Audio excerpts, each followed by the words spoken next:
We're back.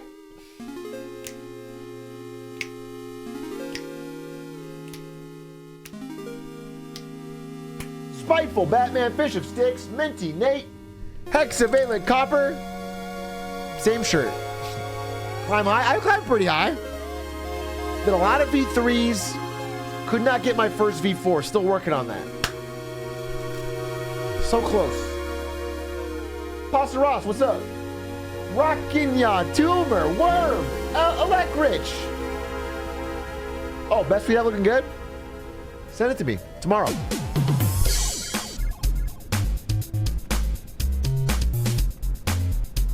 It's a new move. It's called the Atrioc. Oh man, whoa, what am I doing? This is good. This is gonna take over. Hey, Big A beats his boss on pay my debts. That's not how it works.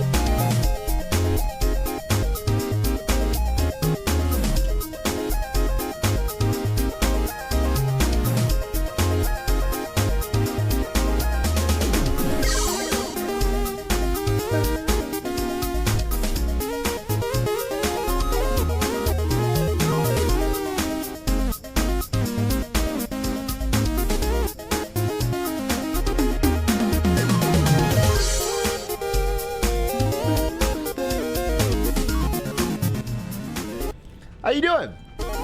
Hey Shark, when you become a VTuber? I am. This is a VTuber. Secretly, I am even balder. Actually, yeah, Bergsy. Do you know what the VODs is up with today? I just published them after the thing. It's like fucked up or something. Can't believe he's in the same shirt. Well, it's the same day, so it makes a lot of sense actually. Nice shirt. What is your obsession, chat, collectively, with me not being able to wear the same shirt on the same day? That seems appropriate. This is indoor climbing? Yes, sir. Climb. I'm loving climbing lately. I'm climbing like a fiend. Wait, ooh, bitrate kind of red. No F? You can still hear me? Chat? Shit. No F? Okay, cool. Alright. I wear the same pants every day, but it's weird for other people to do it. You wear the same pants every single day? And you don't wash?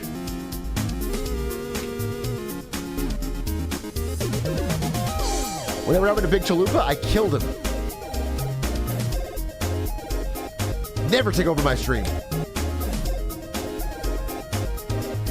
You keep hitting that go live button, you're so crazy. You know it.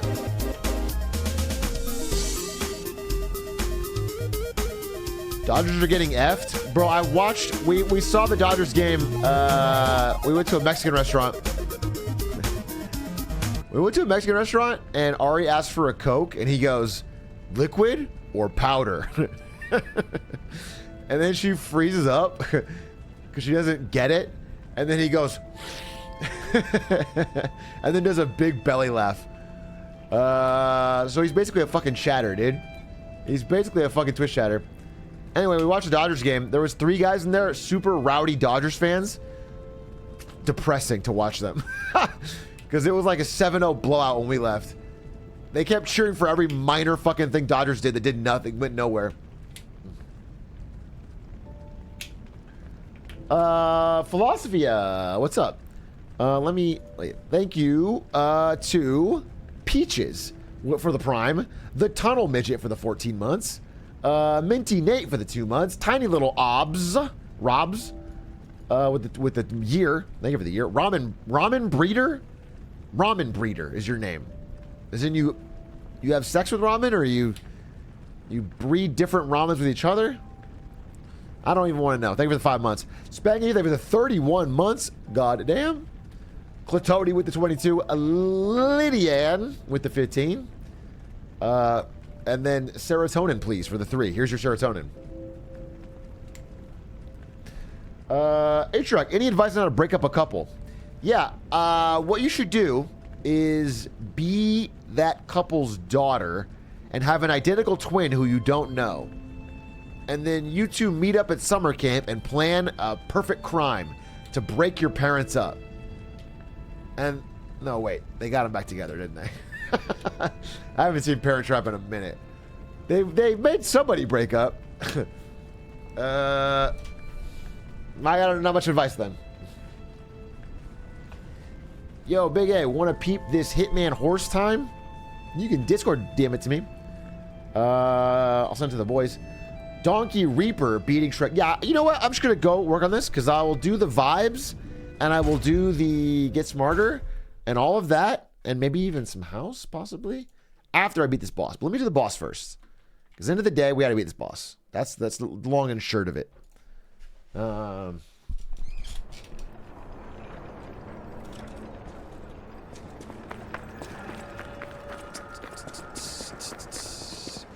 This is the fucking run. Dude, I feel so much more connected to my character ever since I sort of like put some thought into it. Instead of using the default weapon, instead of using the default costume. He just feels like a real, you know, he's a donkey with a chip on his shoulder. All right, wait. Yeah, I'll just beat him right now. Fuck it. How hard can it be?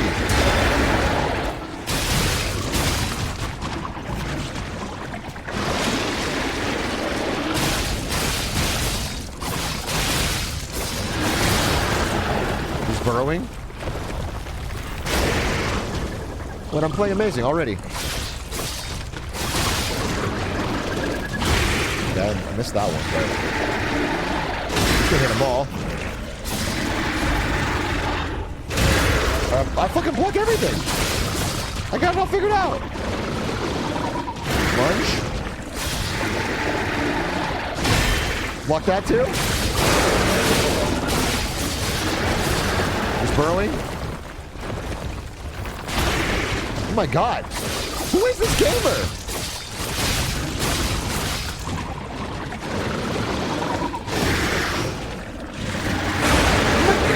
Oh my goodness.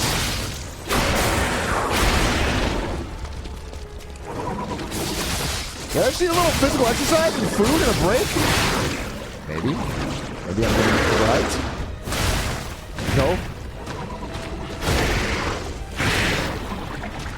Chill for a second. Just don't ruin it.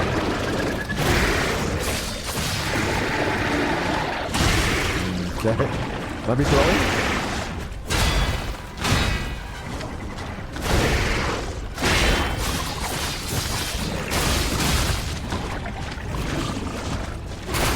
Okay. Get past this. Wait.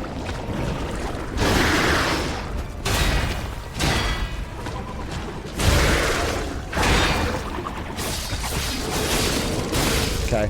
Not perfect. Not perfect. No, I'm just going to watch the cutscene. I'm going to show here.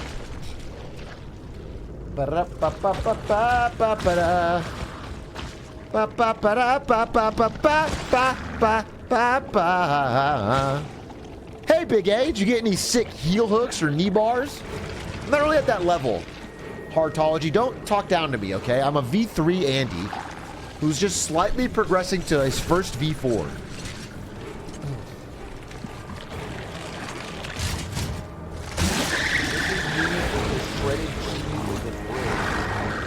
Back from the top. Yeah, every time I got to the top, I did a full. I said, "Everybody, look at me!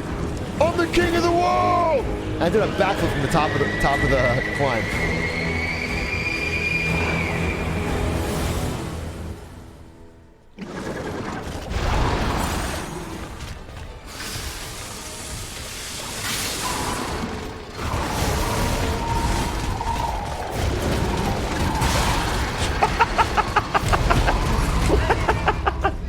What do you do about that?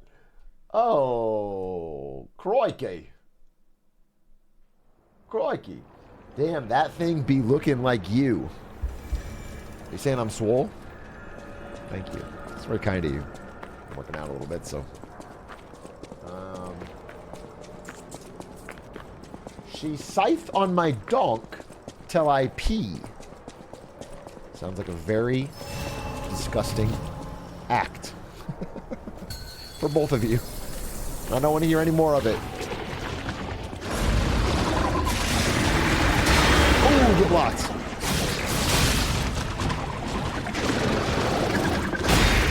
Get blocked. Get blocked. Get blocked. Get blocked. Oh, okay, I said it. Okay. Swipe. Swipe. Damn it. Head lowering. Dodge.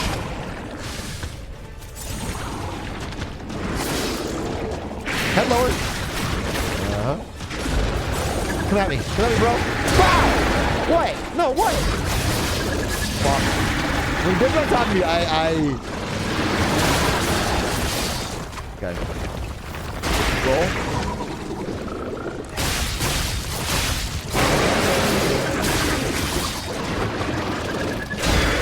Got him.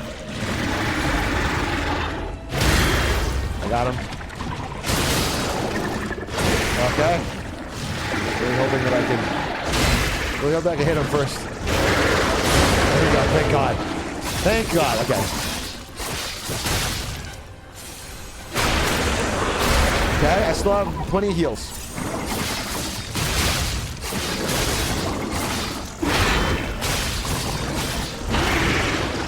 Swipe. Swipe. Swipe. Swipe. Dude, I'm fucking dialed in. Oh, head low. Head low, head low, head low. Head low, head low, head low. You're a piece of shit. Piece of shit. He's a piece of shit, the way he plays. Oh, no.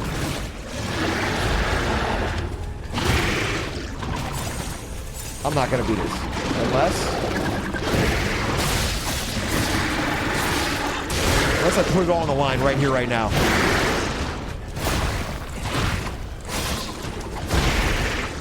I'd love to hit him. Okay. Okay. Believe in yourself. Because that's the place to start. Okay, I have to just... I can't let him run at me. Because when he runs at me, I lose. So I'll run at him. Oh, shit!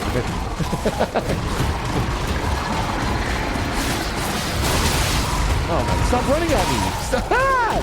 Dude, wait, I don't understand. I'm confused. Big A, you can kill him with a dermatologist.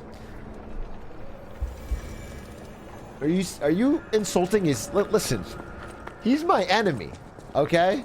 But I don't think we need to stoop so low as to insulting his skin. I think that's fucked up. You know what I'm saying? We're fighting in a real fight with combat. We don't need to insult their physical appearance.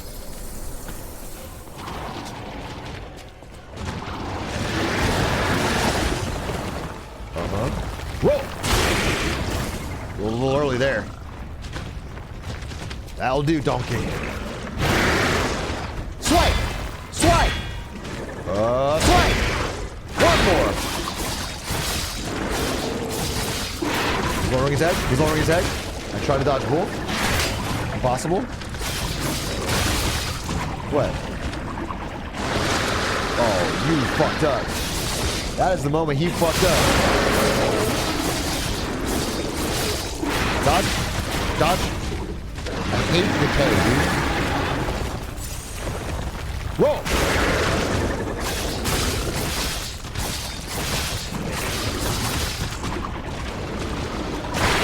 Nope. Dodged. Swipe.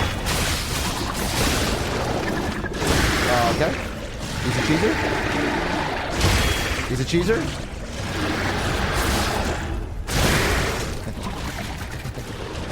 Okay. This is the hardest boss for me in the whole game. He's a toughie. He's a tough cookie. Oh, really the second phase. First phase I don't feel so scared on, though I just done it. But the second phase is where I don't think I have it quite cracked. Much like a incredibly weak chef to an egg. I can't quite crack it. And that confuses me. But it doesn't really stop. I'm just gonna attack you. And I'll just dodge like that. Easy. Okay, that didn't work.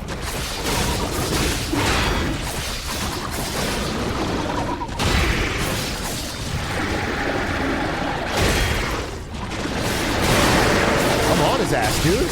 I'm on his ass. Swipe. Swipe. Swipe.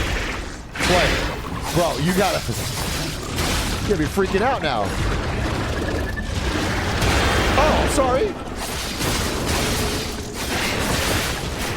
Okay, just get up with her and then.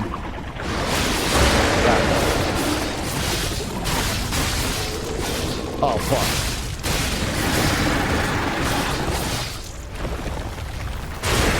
That's fucked up. That's fucked up because there's no way you could move like that underground.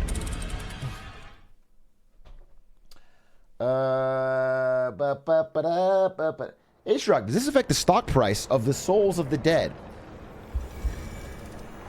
Do the souls of the dead have a stock price? I haven't seen it. You're saying yep. Do you have any evidence of that? Why would you invest? How do they... You know, a stock is kind of like your claim on future profits of the company, some small share of it. How does the souls of the dead generate profits in the future? You did your own research.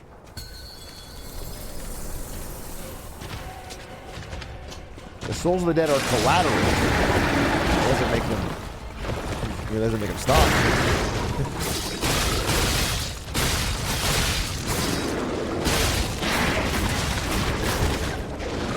This guy loves to...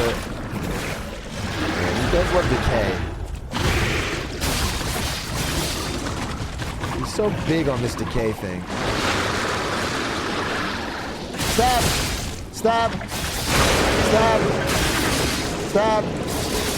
Head low! Head low! Boy! I just want to head first, bro. Dodge! Head low! Head low! Dude. I have to parry that. He actually is decaying me again. And my poor sword.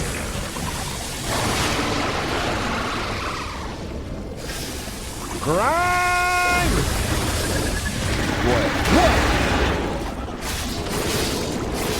Dodge. I can't deal with that. Wait, I died of decay! Gotta admit. Looking forward to the donkey song about this one. Glamour Island. Oh, we actually have a song. We got a very good song earlier.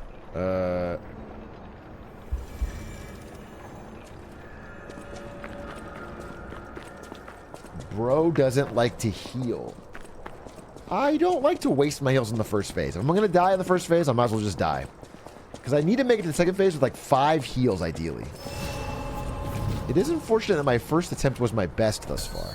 Let's play this song and see if it helps me.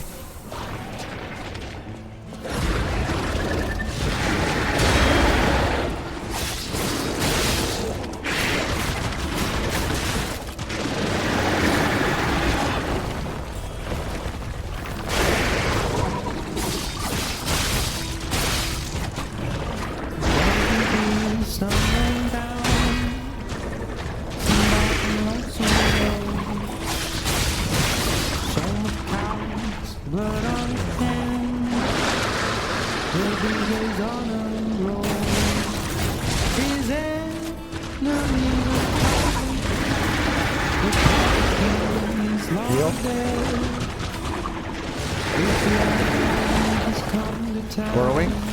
Dodge.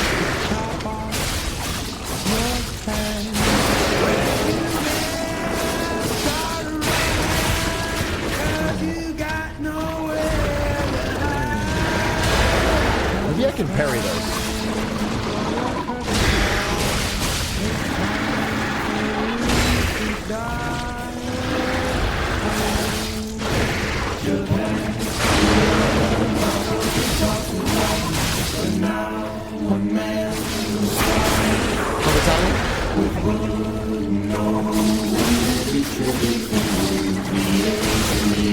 will rise. Where you been? Start again. 'Cause you got nowhere to hide. 'Cause it's time for your comfort. Swing. It's time Swing. for you to Swing. Swing.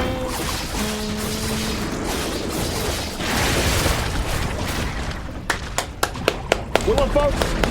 Good one, folks. Chat, do you think I can get 5K points in one day? What do you mean? Yeah.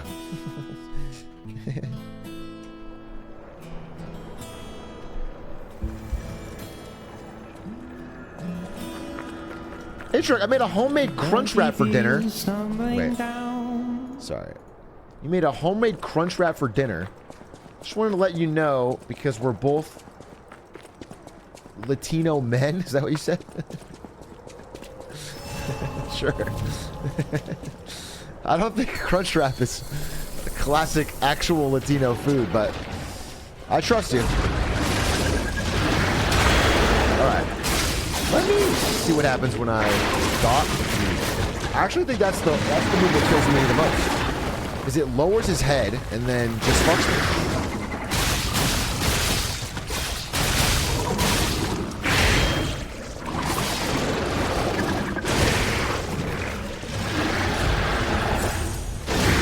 I don't know. I need to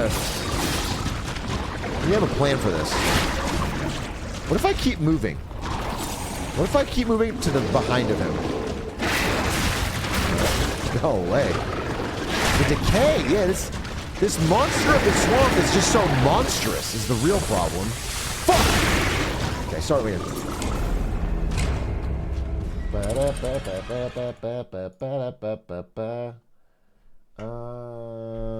Let's see.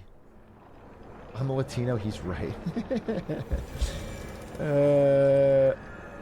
Interesting. Hey, what happens if you don't get hit at the same time but then hit him? Yeah, I'm working on that. Hey, Atrioc, can I share a song I made for you? You just drop it in chat and say, Liza P song. Why is this boss kinda? Listen. Everyone has their own romantic preferences. I am interested to... I'm actually not super interested. But I guess I'm curious as to why this beast is so attractive to you, given that it's a horrendous swamp monster. That to me is a red flag.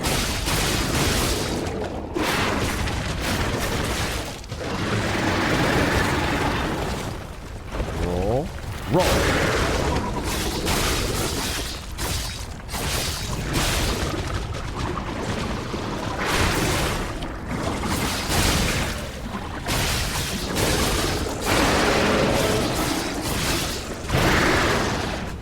Swing. Swing. I'll get a wall, but... Okay. I double dodged. Only lost one.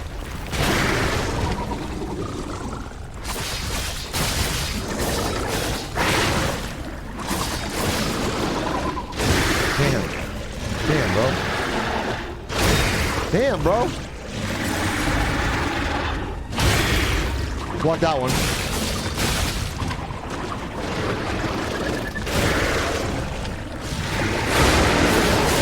Oh, yeah. Oh, yeah! Okay. Chop, chop.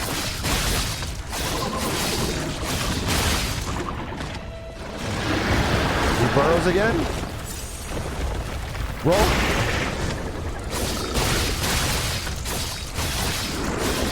Got him. Okay. Okay. Okay.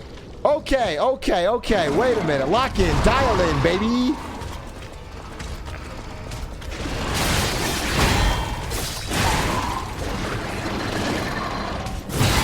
Locked it. Oh. It's gonna hop. It's gonna hop. Just gotta keep moving. Keep moving. Stay moving. Stay moving. Stay moving. Jump. What about this? Boom. Boom. That's damage, baby. That's damage. Roll. Okay. Okay. Wait a minute. Oh, he got me. Yeah, he got me with that one. One more hit.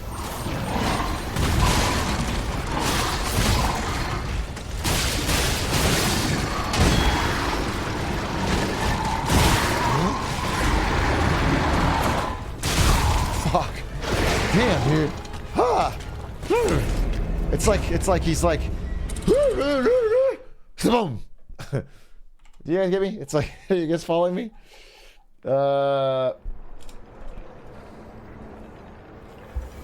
It's like, kaboom. So you have to wait for the full. Hey, Big A, watching you from my hot tub. Are you bragging? He's got a hot tub, chat. Or she, I don't know. Looks like the Watchman. No, yeah, it's similar to the fucking scrapped Watchman from the beginning. But I do think the timing is not 1-to-1. Could be. I feel good. I feel like we're getting there. This guy's devious, but he's not mischievous, if that makes any sense.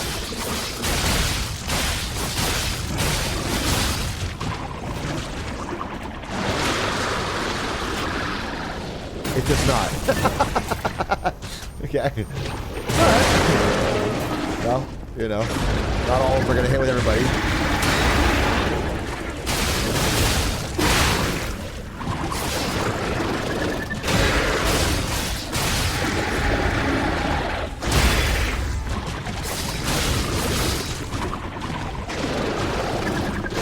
Oh. Kinda tripped me there.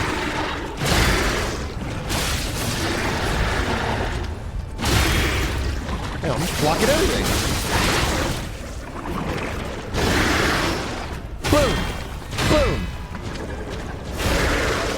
Boom! Call me fucking Banjo-Kazooie. Wait,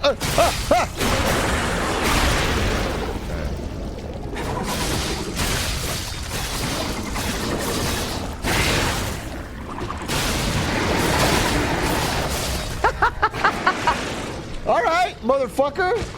Stabbed him in the ass while he was trying to burrow away. Alright, I figured out how to deal with the running. I just gotta be moving myself.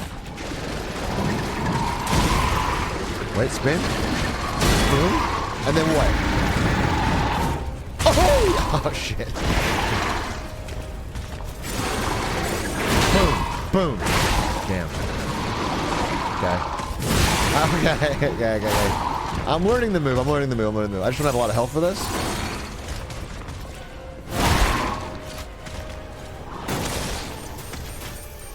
I'm out. Boom. Okay. Boom. And then what? Boom. Yeah! Oh, okay, good. Okay, he's got to follow up. Okay. Kind of looking. Boom! Boom! Boom! Boom!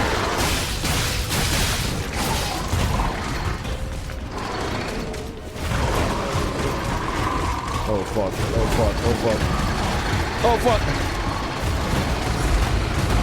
Fuck!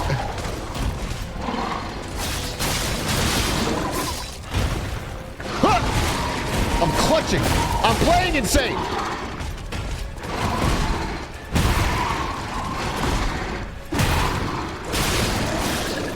No! Just give me one more hit for a heal.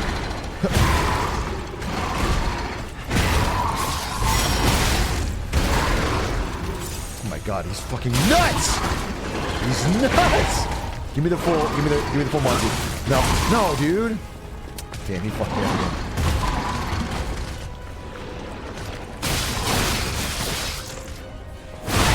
Oh, okay. Touché. Namaste, good sir.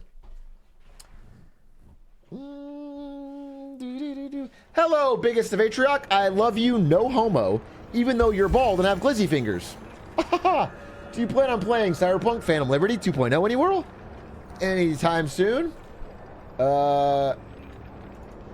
If so, looking forward to it, Choom. You part of the... Yeah, first of all, no home in 2023 is insane.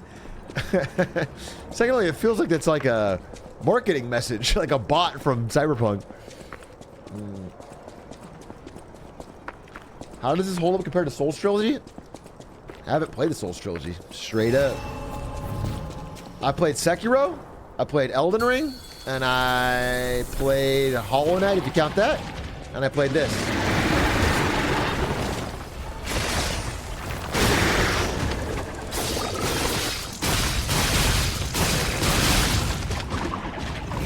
I mean, I played them, but not like played them, you know? Not the way I play them now.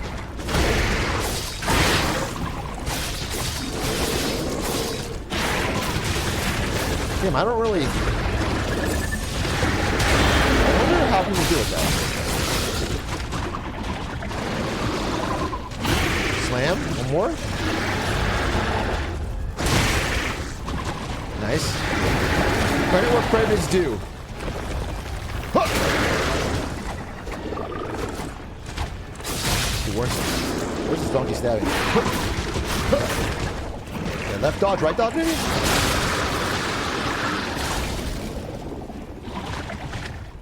Bro. Where's bro swinging? Fit. Jesus. That was a domino reaction of mason jars. I knocked over a water bottle into a mason jar, into another mason jar, into the floor, and it didn't break. That's why you use mason jars, folks. They're not piss jars. 4 piss jars by the desk.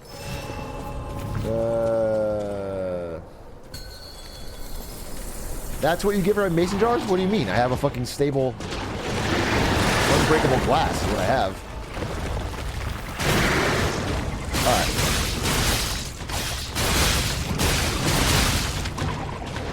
How about I use a little bit of my room, you know? I like use a little bit of space. I don't try to force it down mid, huh? It's like that move I'm fucking amazing at parrying. Oh, look at that. Boom. Boom. Boom. Boom. Okay.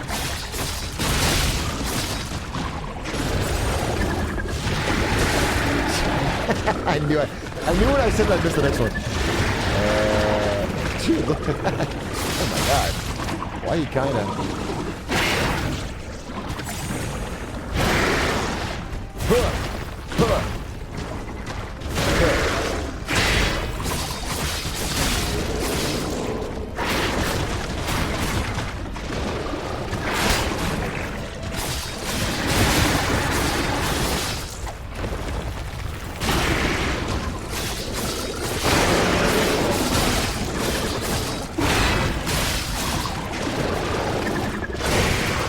Okay.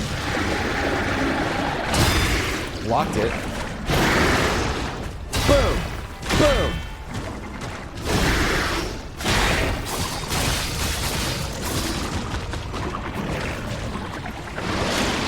No! No! No! No! No!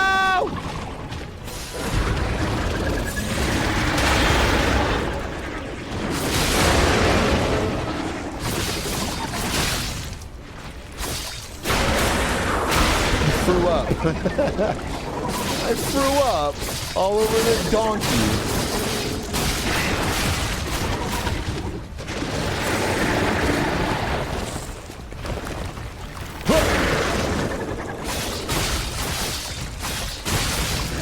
Okay.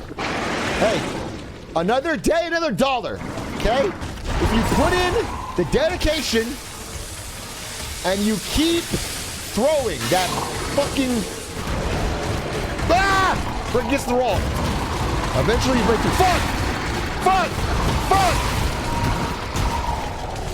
But it's not this time! Lil bro isn't even gonna pick up his piss jars. I mean, after they spilled all the piss. What? What does picking up the glass do at that point, you know?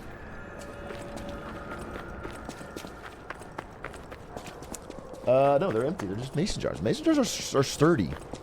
I'm actually lying. It's very lucky that didn't break. I've dropped many a mason jar and it's had it shattered.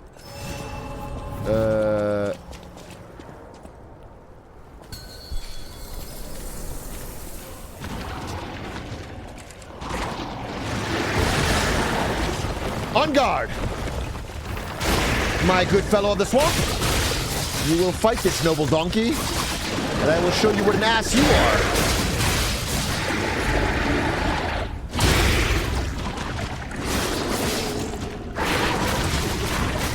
I do think that only jump. Oh my goodness.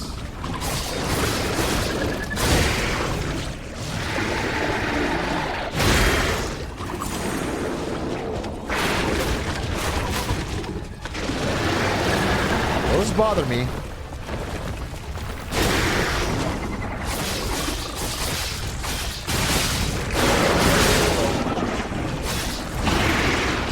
Boom! Boom! Boom! Boom! Get fucked. What are you gonna do? Yeah, that's what I thought. I thought you were gonna do that. Swing? Swing? Big swing. Little one. Huh? Oh, you burrow again. Oh, surprise. Mix it up, why don't you?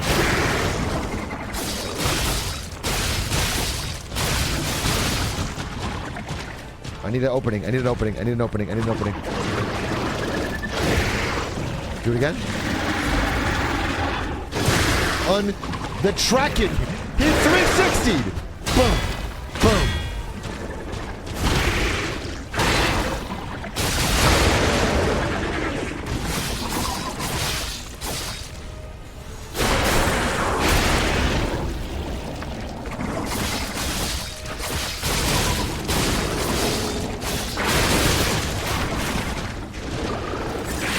Oh no!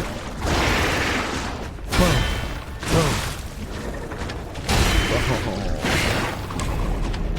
Boom. Boo! Is this game better than Elden Ring? No, it's not better than Elden Ring thus far, but it is a there's things about it that I think are unique that Elden Ring doesn't have. And I do feel, at least based on what I've seen, is it's much less cheesable than Elden Ring, which is cool. So it feels very satisfying to beat a boss, because the bosses are hard and you basically have to learn the parry timings. I mean, there's ones I don't know about, but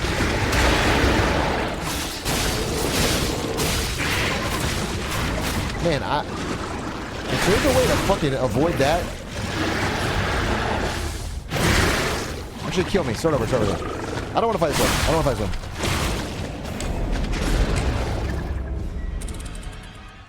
one. Sekiro. I mean, that's why I like Sekiro. I think Sekiro, you can't cheese. There's no, you can't even like over level. You can't do anything. Sekiro is like you gotta just learn the boss and learn the moves. But compared to Sekiro, this game is the parry timing is harder, so it's even more satisfying to learn. But I think the boss design in Sekiro was just hands down just the best in the world. I'm not saying this game's bad because it's not as good, because I think this game's really good.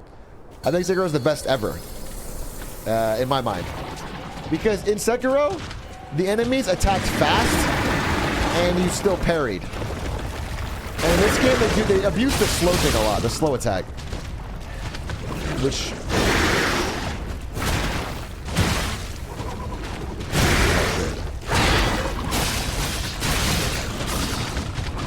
everything works out pretty well until I get caught in front of his face and he's using those moves. Yeah.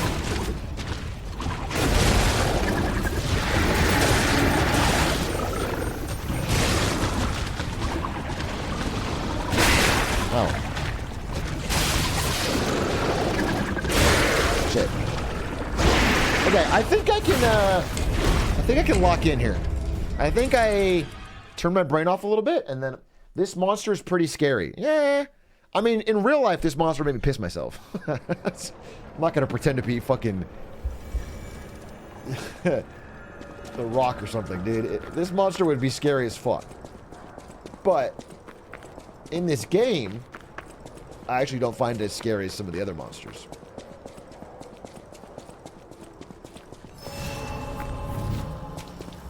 Yeah, I mean, even the glowing eyes puppets would be scary. Where's Quincy when you need him? I do think Quincy could do this guy. I'm not even capping. I think... Man, I don't understand how to dodge that. I don't understand how a human being in the world dodges that. I think they just parry. Alright, well, I'm fine. I'm fine.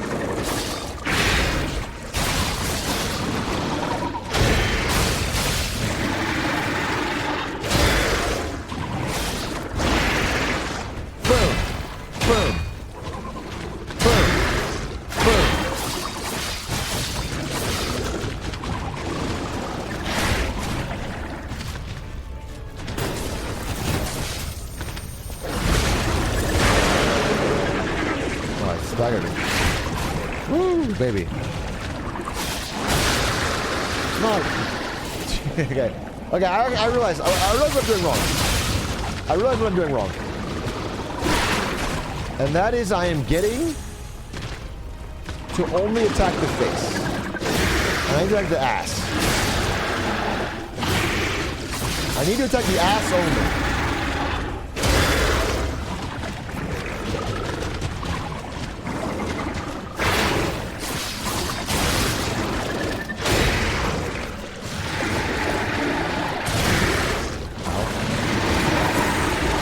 Can you roll through the legs? I don't think so.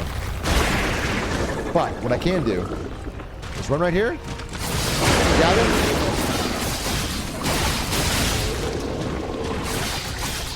That didn't work.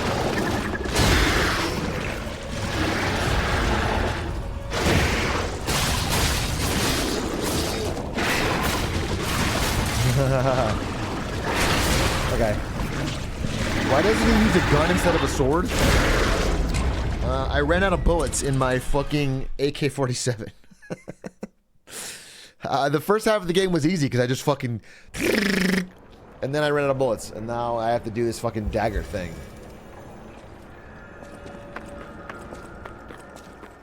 Would you ever try speedrunning a Souls-like?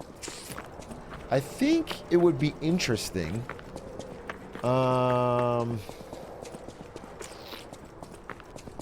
But I looked at the Elden Ring speedrun, it's like, it doesn't look like there's much gameplay. You know, in Hitman, when you speedrun it, you're playing the game. You're just finding better strats and executing. But like, in Elden Ring, there's like a lot of like, shooting off the walls and shit. Going through walls and...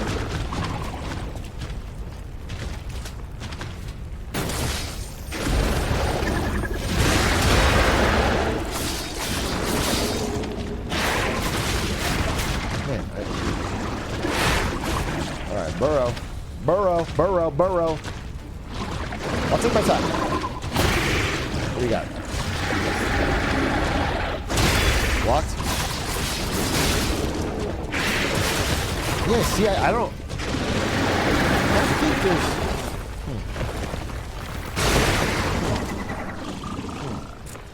You got me fucked up, Swamp Monster. I'll be honest with you. You got me fucked up. Let me check the chat real quick. What's going on?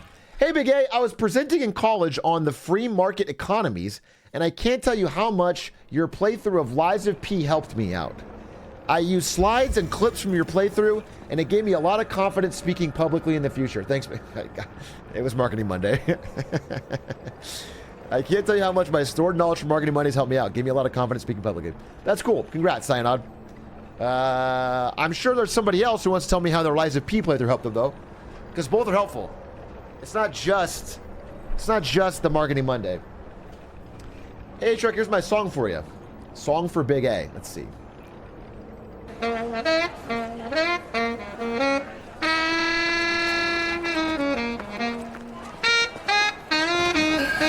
fuck. Oh, shit. No, no, no, no, no. Come back here. You're joking.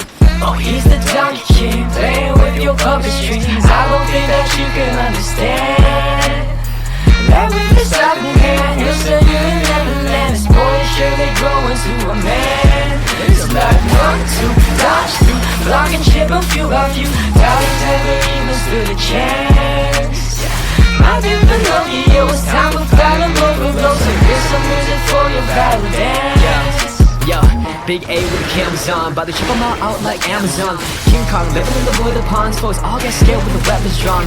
Damn, you puppets are some hand-me-downs. Little Romeo couldn't even keep his crown. Big Green enemy should step gently. Big A showed all the flaws in the sound, be like, you can't fuck with this. Got the heart of a man with a chrome on the wrist. I'm a stone's throw from your death flow by the ground. You jump out scraps in the me so pace. Dowers, let me snapshot the look in your face when he drops his boss like a dubstep bass. And he caught him when he shows how he can find y'all motherfuckers up like a cash cow. Die! Oh, he's the Donkey King, playing with your puppet strings. I don't think that you can understand that with this stopping hand, he'll send you in Neverland. This boy is surely growing to a man. It's like 1, 2, dodge through, blocking, chip a few of you. Doubters never even stood a chance. I never know you, it was time to fight and over blows. So here's some music for your battle dance. Yo, gone out this ghetto, badger pedal is stuck. Alfie and kettle, master letter, people hunt through the heart. I'll take and boil your cords with oil, shred your head with the spoils, tread and spread you out for bacon like aluminum foil. Yes! Never would have thought it would be this raw when he cuts through joints like a migrate side. And you better double check when you're placing the bet, else he might play strings like a marionette. So what's a boy to do when he's got a full line of gears to chew? Take it one by one, let him in the queue and start up this track by Bonsai Blue. Oh, he's the Donkey King, playing with your puppet strings. I don't think that you can understand that with this stopping hand, he'll send you in Neverland. This boy is surely growing to a man. It's like 1, 2, dodge through, blocking, chip a few of you. Doubters never even stood a chance. I never know you, it was time to fight and over blows. So here's some music for your battle dance. Yes! That's what I'm talking. Do it again. Do it again. Do it again. Nice! Nice fucking song. Okay. Good. Good. Bonsai Blue. Shout out to you. Okay. I got 2 energies here. Okay. Let's try it. Come on. It's gonna turn red. It's gonna roll.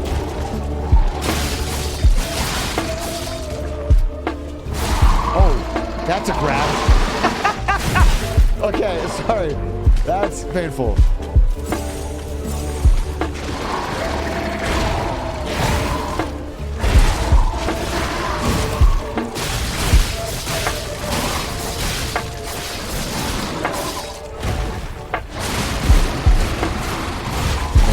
Ignore.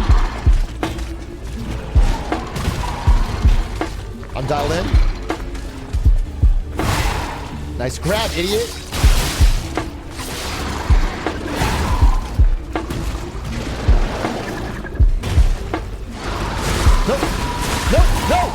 No! Ah, shit!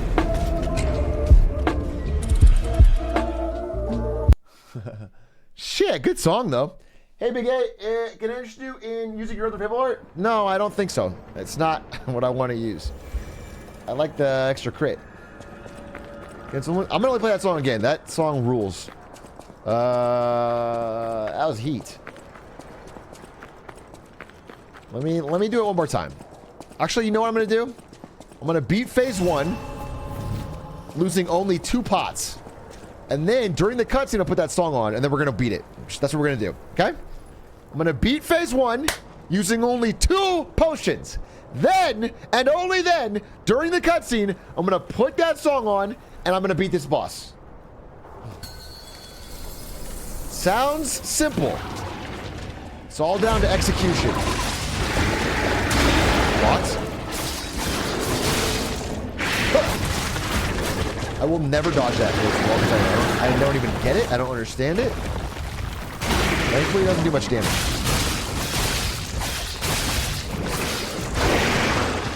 Boom. Boom. Boom. Boom.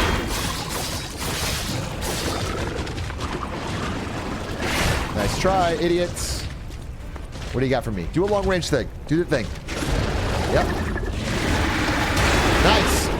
Get in there. Get in there. Get in there. Yeah! Lower your head. Okay, whatever. I took a little bit of damage. Not a big deal. First pot. Boom. Boom. Boom. Boom.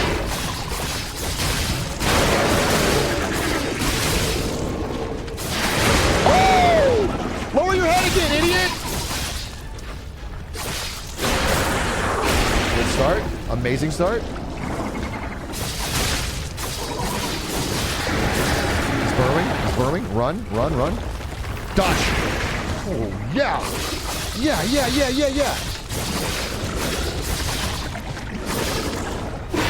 Woo!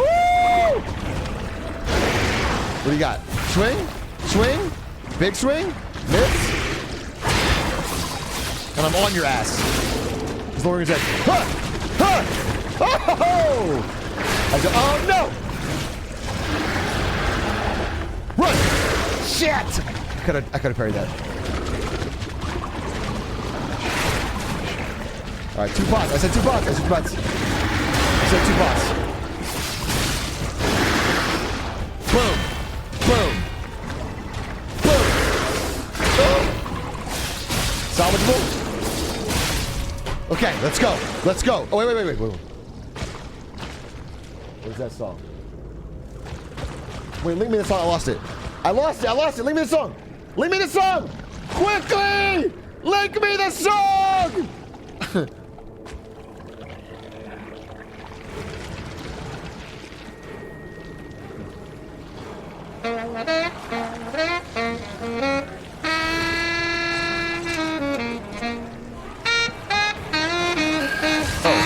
Oh, shit! No!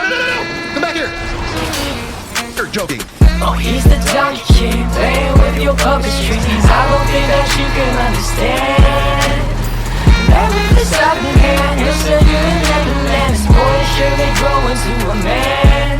It's like 1, 2, dodge through, block and chip him few by few. Doubt he's never even stood a chance. I didn't know you, it was time to battle over blows. So here's some music for your battle dance. Big A with the cameras on, about to ship them out like Amazon.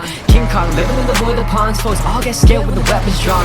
Damn, you puppets with some hand-me-downs, little Romeo couldn't even keep his crown. Big green envy should have stepped gently. Big A showed all the flaws in assembly like, you can't fuck with this. Got the heart of a man with a chrome on the wrist. I'm a stone fell from your death flow by the ground. You jump out scraps in the knee so pace. Dowers, let me snapshot the look in your face when he drops this boss like a dubstep bass. And you can't tell when he shows how he can find y'all motherfuckers up like a cash cow. Die!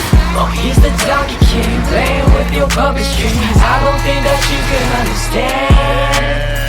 That with his helping hand, he'll send you in Neverland. His boy is surely grow into a man. It's like 1, 2, dodge through, block and chip him few by few. Doubt he's ever even stood a chance.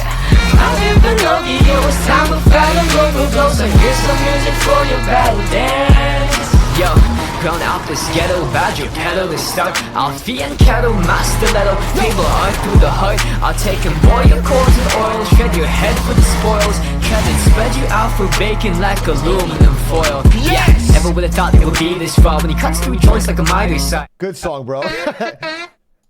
It's getting me farther than I was before. It's working.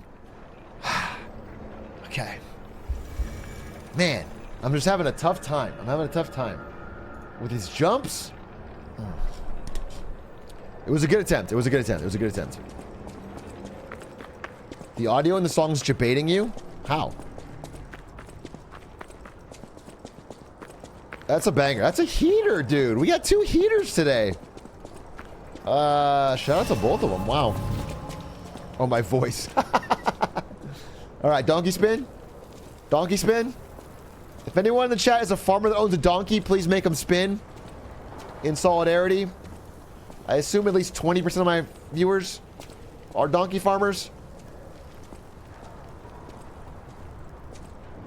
Okay, let's go.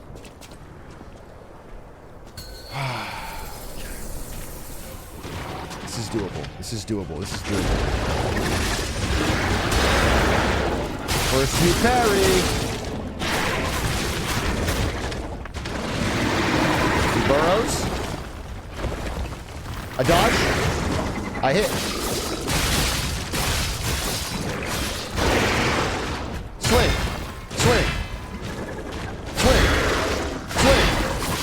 zone.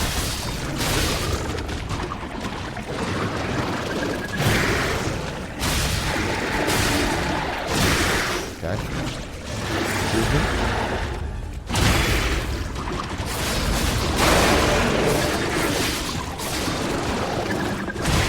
I definitely blocked that. You owe me one? You owe me one, Sakurai! Swing. Swing. Swing. Swing.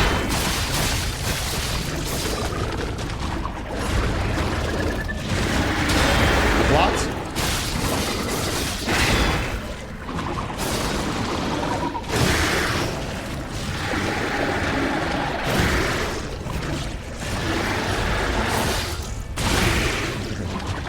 Going really poorly. I got baited. White bar baited. White bar baited. Boop, boop, boop, boop, boop. What if when he burrows, you cover the floor in a material he can't break through and he's just trapped? That's a fucking good idea. So you're saying I leave this part right now, I go to town, I pick up stone or wood and a construction crew, I have them all wait right outside the boss area. Then right when he burrows, they come out, put it up, then he tries to get up and then bam. Yeah, some bedrock. Oh, cement. Now, are you at all worried? Again, I'm on your side. This is a great idea. Are you at all worried that, like, I won't have time to lay and pour a full thing of cement that will then harden before... Are you worried about that? Okay. If you're not worried about it, I'm not worried about it. Cement! Quickly! Oh, wow. Didn't feel like a lot of time to me, but...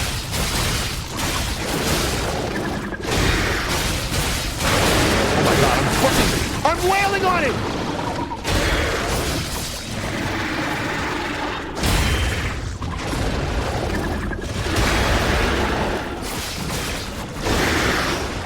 Bitch. Bitch. Bitch. Bitch. You got nothing. On me! Oh my god, I've parried everything.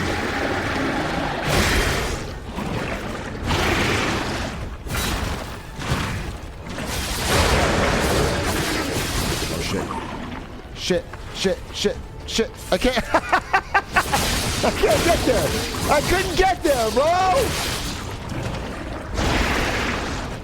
Swing, swing.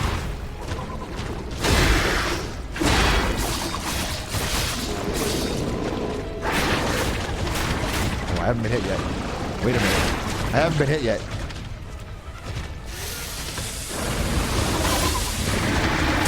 Whoa, what?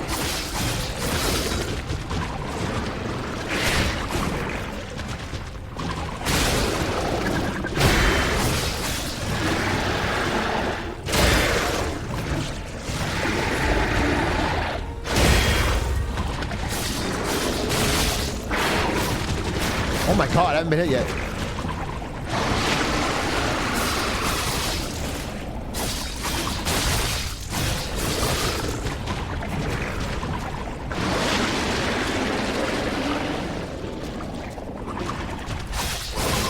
Holy shit! I gamed!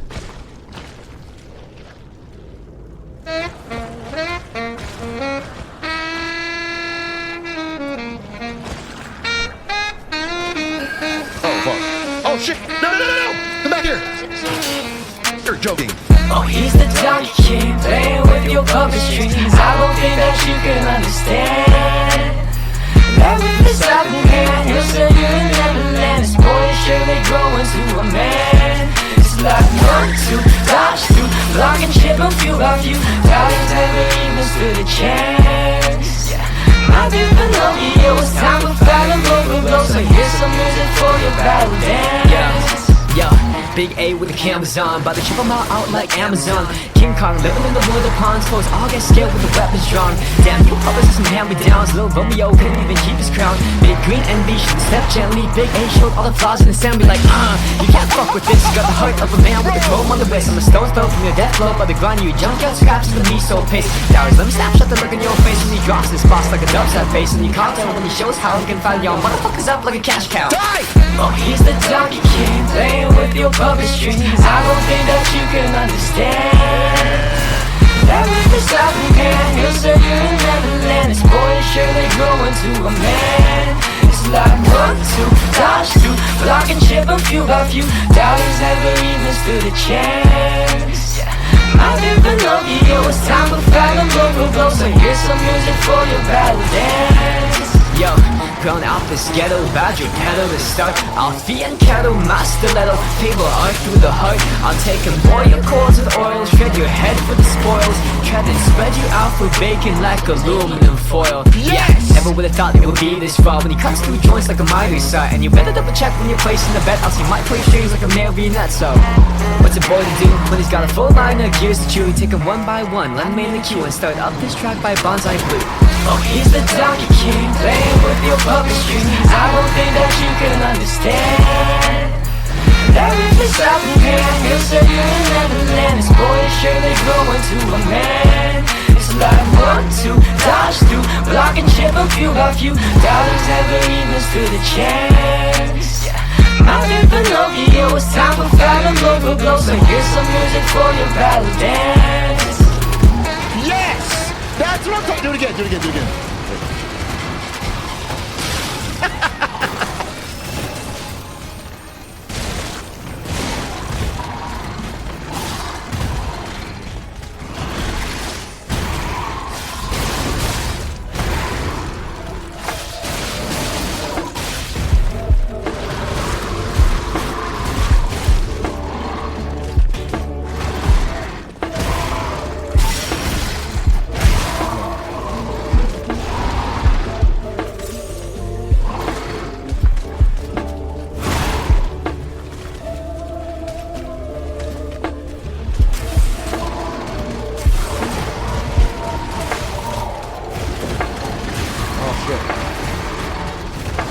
Oh shit.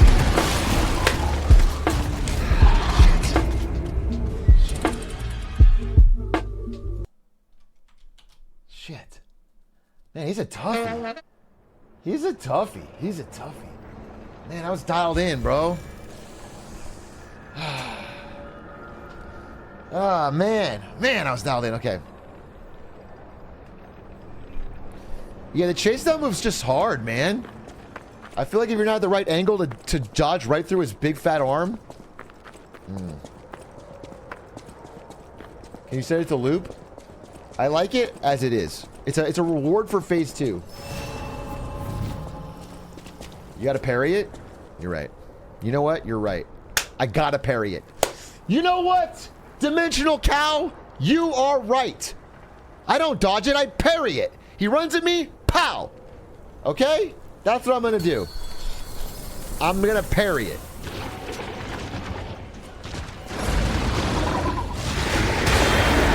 Just like that.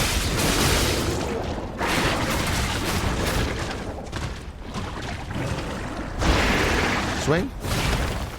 Swing. Oh. Yeah, that's a bad start. Might need to do a reset where I'm from. We don't reset these.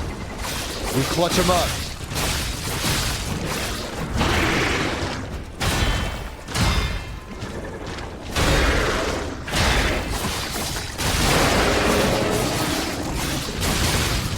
God.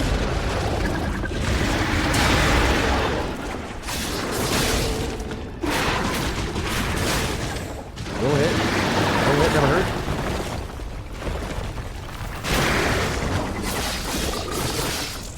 Give me some crits, give me some crits! Oh, that's good.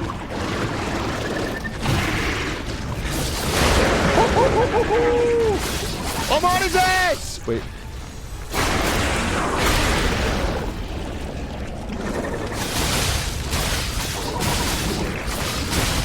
Oh, I'm fucking firecrackers, bro! Oh, shit. shit. That's so much damage because I hit with one move.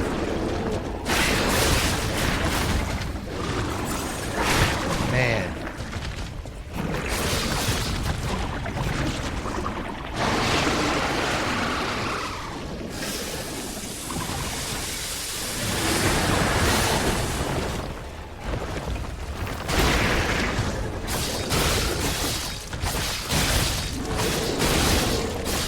Nice.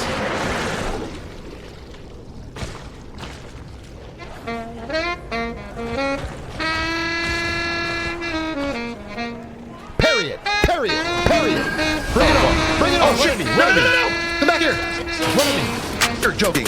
Oh, he's the Donkey King, playing with your puppetry.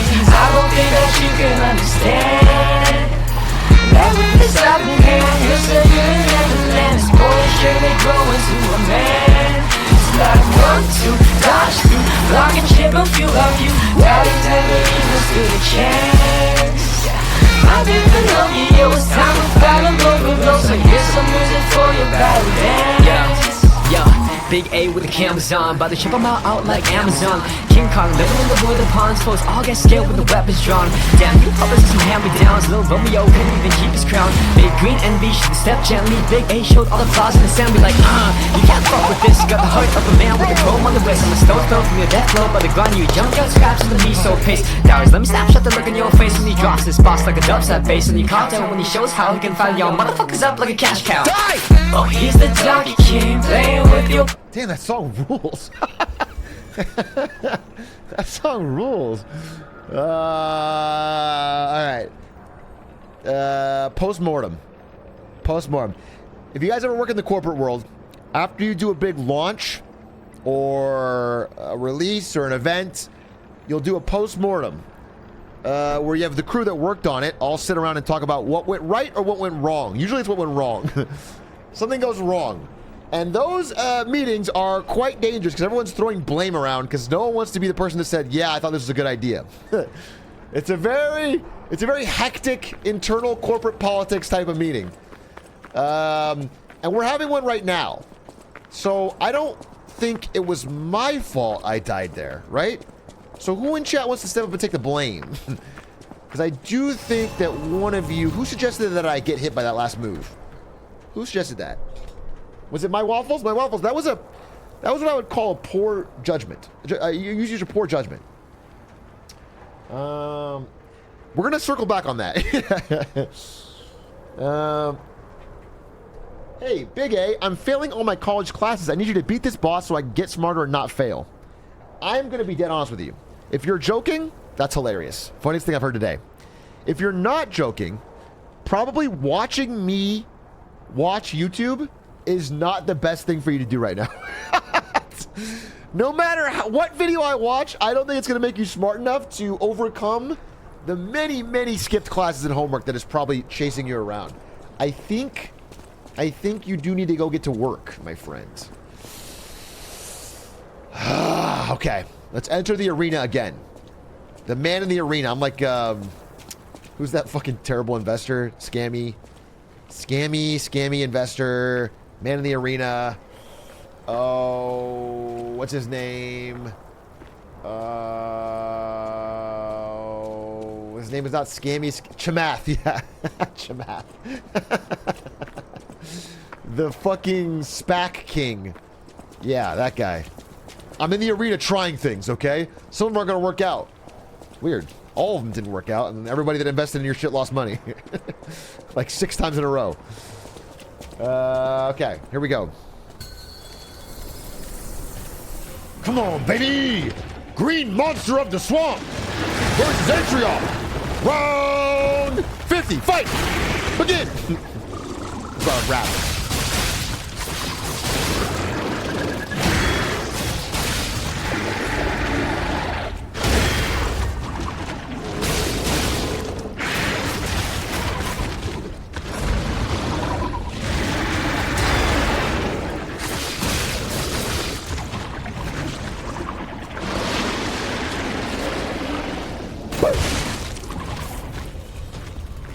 What you got? What you got? What you got? What you got?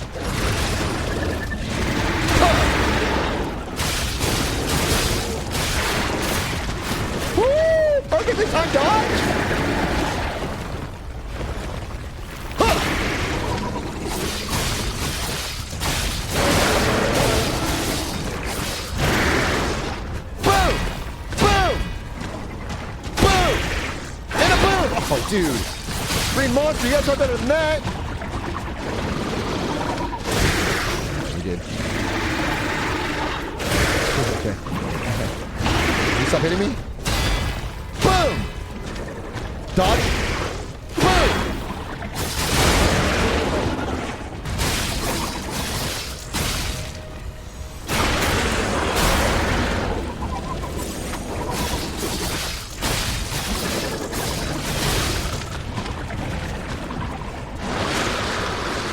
I can shoot him to death, but I won't. I'll save my missiles. I'll save my missiles. What do you got for me? What do you got, Greenie? Oh, swing. Swing. Swing.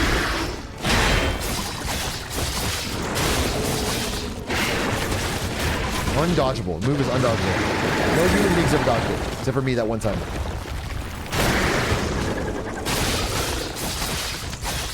Let's go. Let's go, baby. First phase is a joke. It's a joke to me now. Okay.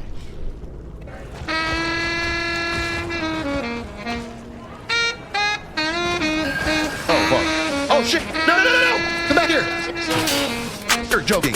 Oh, he's the Donkey King, playing with your puppet strings. I don't think that you can Can't see shit with this on. It's a pure black screen. I thought it'd be cool, but... understand. That with this stopping hand, he'll send you in Neverland. This boy is surely growing to a man. It's like 1, 2, dodge through, block and chip and few by few. Doubting never even stood a chance. I didn't know it was time to follow over blows. So here's some music for your battle dance. Yeah, big A with the cameras on, about to ship them out like Amazon. King Kong living in the wood of ponds, foes all get scared with the weapons drawn. Damn, you puppets are some hand-me-downs, little Romeo couldn't even keep his crown.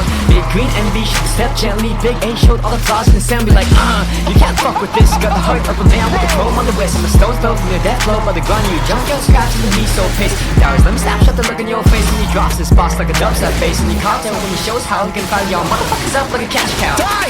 Oh, he's the Donkey King, playing with your puppet strings. I don't think that you can understand. That with his stopping hand, he'll send you in Neverland. This boy is surely growing to a man. It's like 1, 2, dodge through, block and chip and few by few. Doubt he's never even stood a chance. I didn't know it was time to fight and blow for blow. So here's some music for your battle dance. Yo, grown out this ghetto. Jeez. It's like always a good attempt till I make one. He gets me on the back foot once, and then I just feel like he goes, and rips my heart open and spits it out. Dude, he's like, it's like a tete-a-tete, you know? Cha-cha-cha, even. And then he finds me on the back foot, I slip, leg off. Then I'm like, oh, I can't really fight well. Other leg off. Oh, and then I'm hopping around. Oh, my arm off. It's like he just takes me apart. That was my fault. All right, thank you. 2-inch Tuesday is taking the blame. Every time I die, one of you has to take the blame. Okay? As the CEO of this company, obviously I can't be at fault for the company stock going down. So every time I die, one of you must take a blame.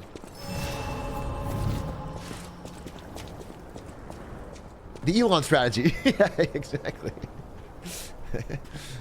All right, donkey spin, donkey spin, donkey spin, donkey spin, donkey spin.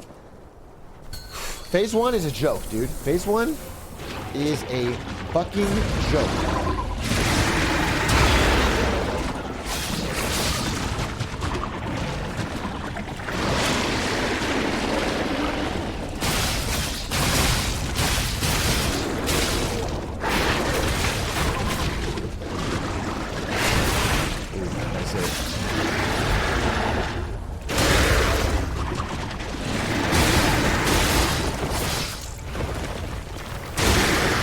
Didn't know what to do. I'm in trouble. I'm in trouble. I'm in trouble. I'm in trouble. I'm in trouble.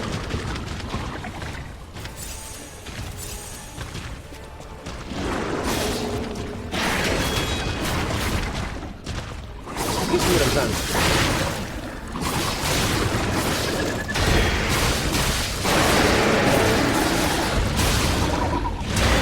Wow! Wow!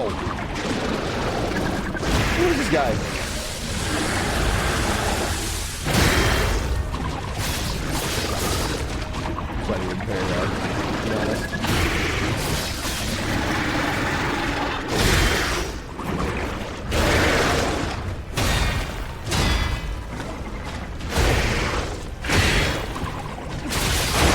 All right.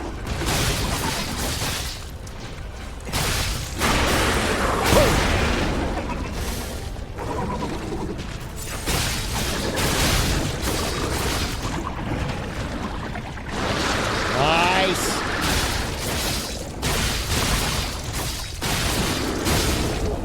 Okay. Okay. Okay. Okay. Okay. Okay. Okay. Okay. Okay.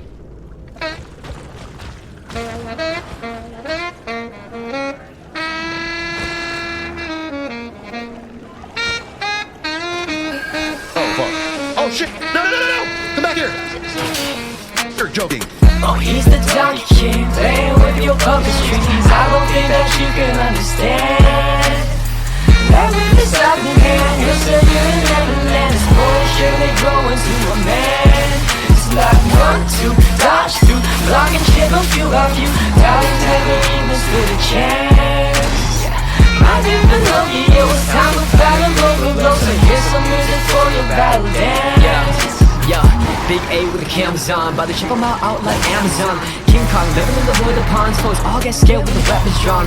Damn, you puppets are some hand-me-downs, little Romeo couldn't even keep his crown. Big green envy should step gently, Big A showed all the flaws in his sound. Be like, you can't fuck with this. Got the heart of a man with a chrome on the wrist. I'm a stone's throw from your death blow, but the run you junkyard scraps with the miso paste. Dowers, let me snapshot the look in your face when he drops his boss like a dubstep bass. And you can't tell when he shows how he can find y'all motherfuckers up like a cash cow. Die! Oh, he's the Donkey King, playing with your puppet strings. I don't think that you can understand that with his helping hand, he'll set you in Neverland. His boy surely grow into a man. It's like 1, 2, dodge through, block and chip a few of you. Doubters never even stood a chance. I never know you, it was time to battle over blow. So here's some music for your battle dance. Yo, grown out this ghetto, badger pedal to start. Alfie and cattle, my stiletto, fable art through the heart. I'll take and boil your cores with oil, shred your head for the spoils, tread and spread you out for bacon like aluminum foil. Yeah, never would have thought it would be this raw when he cuts through joints like a mighty side. And you never double check when you're placing the bet, else he might play strings like a marionette. So, what's a boy to do when he's got a full line of gears to chew? Take them one by one, let him in the queue and start up this track by Bonsai Blue. Oh, he's the Donkey King, playing with your puppet strings. I don't think that you can understand that with his helping hand, he'll set you in Neverland. His boy surely grow into a man. It's like 1, 2, dodge through, block and chip a few of you. Doubters never even stood a chance. I never know you, it was time to fight him over blow. So here's some music for your battle dance. Yes! That's what I'm talking. Do it again. Do it again. Do it again.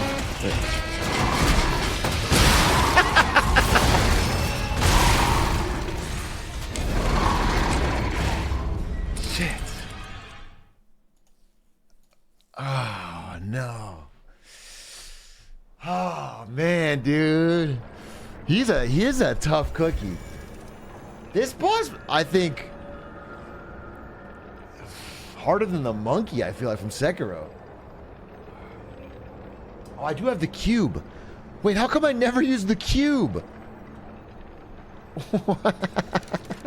I forgot I had that.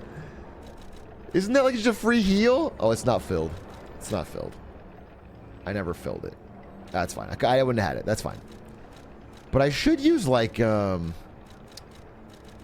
should use, not throwables, that's cheese. But like this maybe? Or what is he weak to? Electric? Something like that? Alright. This is doable. You know it's doable. After what I did there, it's... Oh, you know what I should have done? Shoot the gun. Wait, did I have the gun? Bro, I could have shot the gun. Blam. I think he was low enough. I think I had gun bullets. It's hard, though. He jumps on you. Maybe not. Maybe not. Maybe not. Maybe not. Maybe not. Maybe not. Maybe not. You know what? It's in the past. It's in the past. And now all that's forward is to use what I've learned in the past, the mistakes of the past, to build a better future. Okay? Okay. All right. Okay. Stall it first part, and then go into second part. Okay. Let's go. Let's go, baby.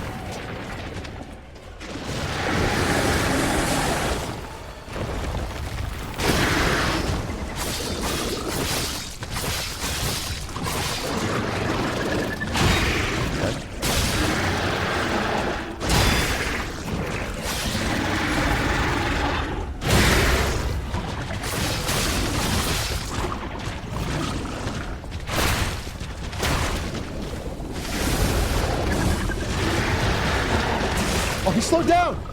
You tricked me.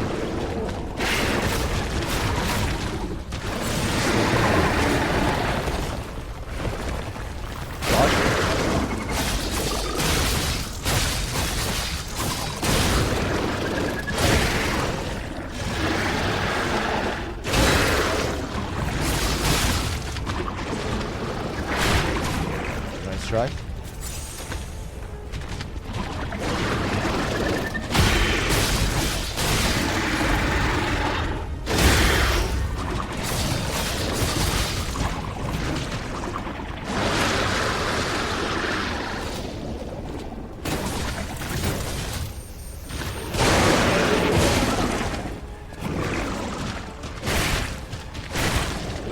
Turning.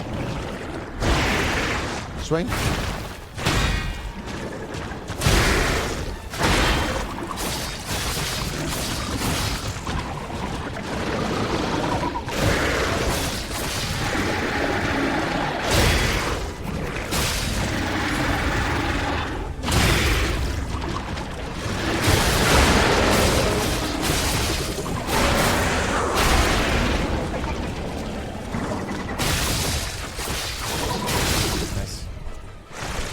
Nice. Phase one is not a thing. Not a thing.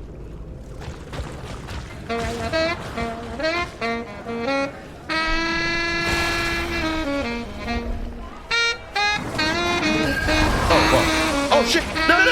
Come back here! You're joking. Oh, he's the Donkey King, playing with your puppet strings. I don't think that you can understand. That with the stopping hand, he'll sell you in Neverland. This boy is surely growing to a man. It's like 1, 2, dodge through, block and chip a few of you. Doubters never even stood a chance. My dear Pinocchio, it's time to battle over blows. So here's some music for your battle dance. Yeah, Big A with the cameras on, about to ship them out like Amazon. King Kong living in the wood, the pawns, foes all get scared with the weapons drawn. Damn, you puppets some hand-me-downs, little Romeo couldn't even keep his crown. Big Green Envy should step gently, Big A showed all the flaws in the sound, be like, you can't fuck with this. Got the heart of a man with a chrome on the wrist. I'm a stone's throw from your death flow, by the grind you jump out scraps in the miso paste. Towers, let me snapshot the look in your face when he drops his boss like a dubstep bass. And he calls out when he shows how he can fire y'all motherfuckers up like a cash cow. Die! Oh, he's the Donkey King, playing with your puppet strings. I don't think that you can understand. That with the stopping hand, he'll sell you in Neverland. This boy is surely growing to a man. It's like 1, 2, dodge through, block and chip a few of you. Doubters never even stood a chance. My dear Pinocchio, it's time to battle over blows. So here's some music for your battle dance. Yo, grown out this ghetto, badger pedal to start. Alfie and kettle, my stiletto, fable art through the heart. I'll take him, boy. Oh, dude. Oh, man. Dude, I mistimed the parry 3 times. Ching, ching, ching. You just got to imagine. Wait, pause. Everyone pause. I know that was a tough moment for me. I know I can do it. We got some good advice from DevCap. You, Atrioc, just have to imagine the tentacles are really long hot dogs, and I think you got it. Easy clap. Yes. Yes. Do you mind if I just time you out for 1 day because it was so good? Your message was so good that I want you to think on it more. just like really stew on it, you know, because it was such a powerful, and I loved it. I loved it. It was a good advice. If you don't win, you'll get hit with this ratio. You have 9 messages in my chat. One of them says, I'm doing my math homework while watching Big A. Atrioc 7. Okay. You're gonna ratio me? Why are you fucking... Why? You can learn about ratios, bro. You got shit to do tomorrow. Use the power of thinking socialist next fight. Alright. Let's go. Let's go, baby.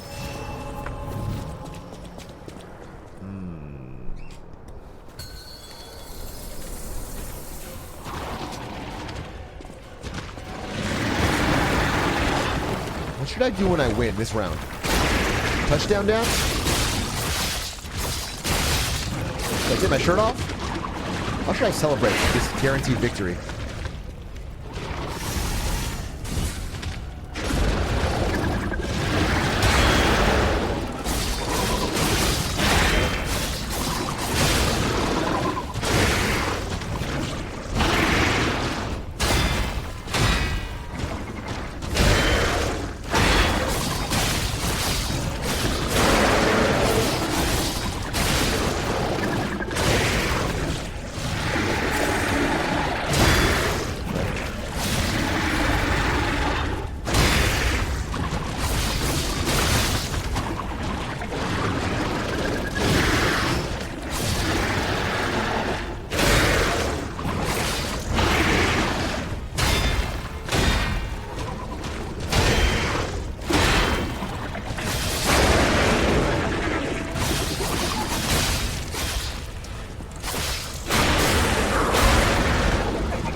Oil shred your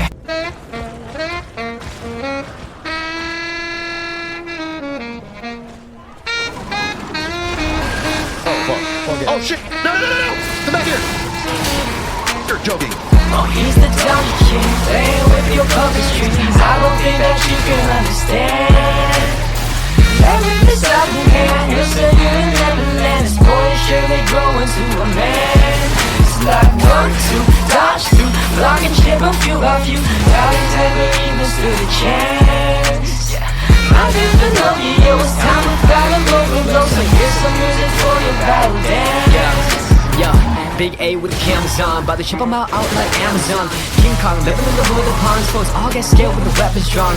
Damn, you puppets and some hand-me-downs. Lil Romeo couldn't even keep his crown. Big Green Envy should have stepped gently. Big A showed all the flaws and Sam be like, you can't fuck with this. Got the heart of a man with a chrome on the wrist. I'm a stone's throw from your death flow by the grind. You junkyard scraps in the miso paste. Dowries, let me snapshot the look in your face when he drops this boss like a dubstep bass. And you caught down when he shows how he can file y'all motherfuckers up like a cash cow. Die!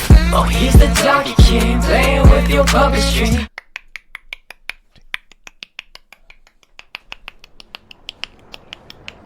Charge is tough because if it's close to me, I can't really parry it. You know, once it's on top of me, I can't get cornered. It's my fault. I can't get cornered. Who made this song? It's fucking Flames. That's a great question. Bonsai. What is his full name?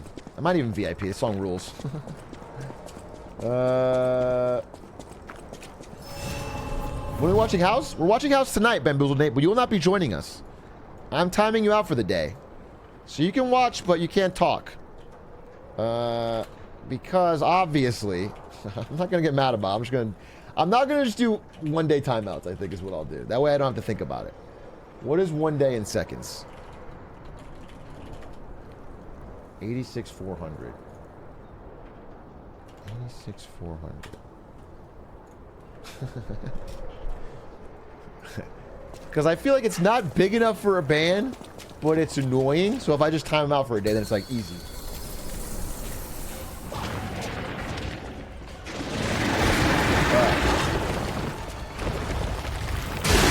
Oh! Wait, focus up, focus up. That's the only hit you're getting on me today. On that one. But no more. No more. See?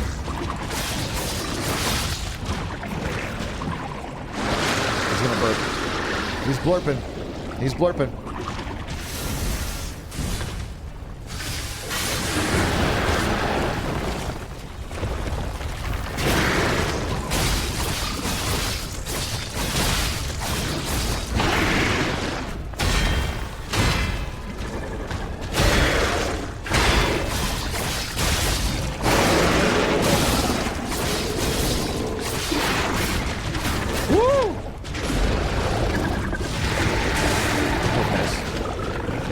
after that.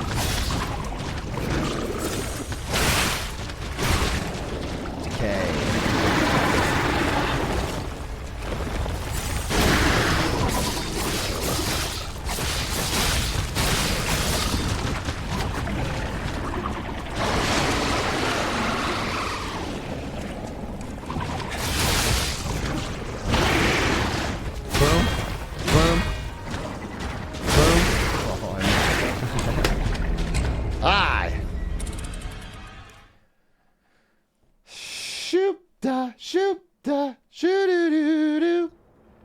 Do you think the whole entering the shimmering wall to get to the boss thing arena is kind of stale or overdone in Souls-likes?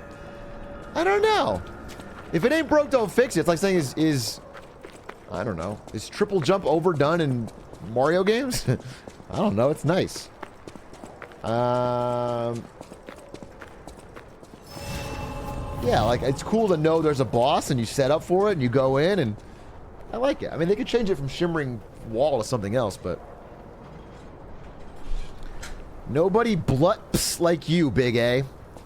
I assume it's a typo. Drop spindle, I have no idea what blutps is. Blurps, I'm assuming? Blurps, okay. Yeah, nobody does blutps like me. I do blup with the best of them. And I'm going to do it again right now. Donkey spin. Donkey spin. I don't want to do this all night. I thought I can get this boss, and I think I really can. I'm getting close. It's like I'm right next... I like... People use that meme ironically, but I feel like I'm right next to the diamonds. You know, I've been mining. I'm weary. My back's hurting. It's sore. But I'm right at the diamonds.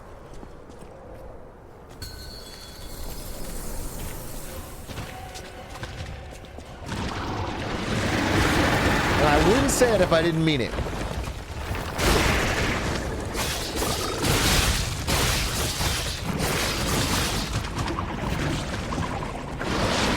Hey, when he does this, you have nothing to do. I got nothing to do but shoot. No, shit! Get up! Oh, he ran out. What the hell?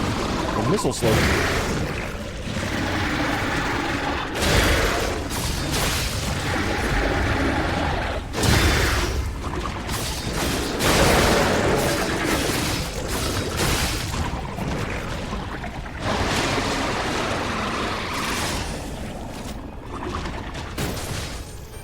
Go to corner, go to corner, go to corner.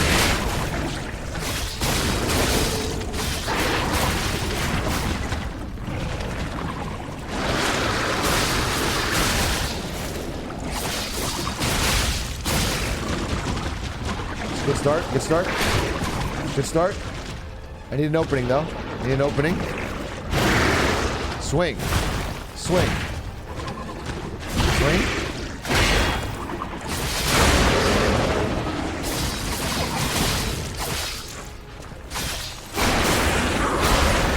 Good start, King.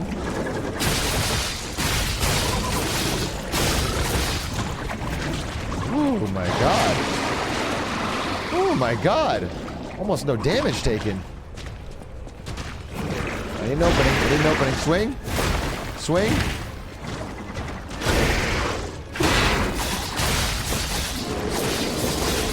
Nice. Nicely done.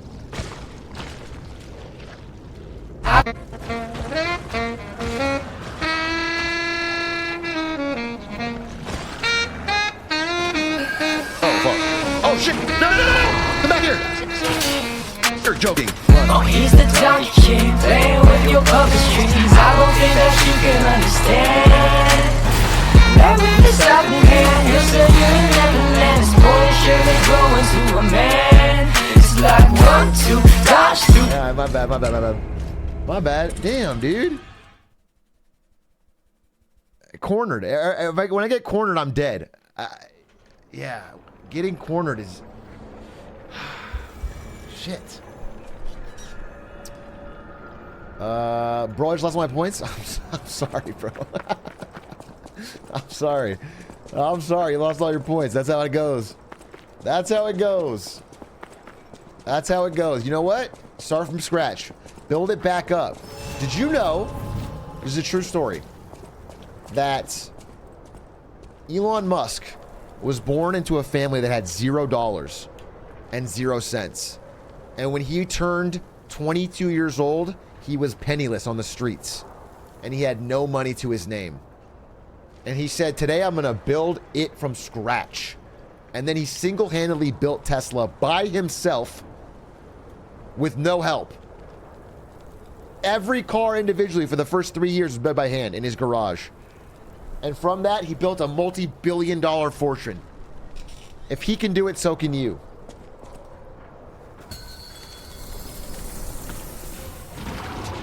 That's pretty inspiring, huh?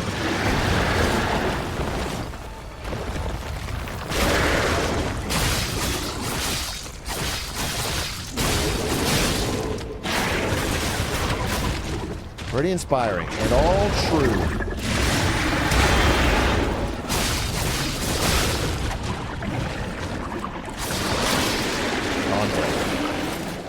If I ever give it that, I'd lose instantly.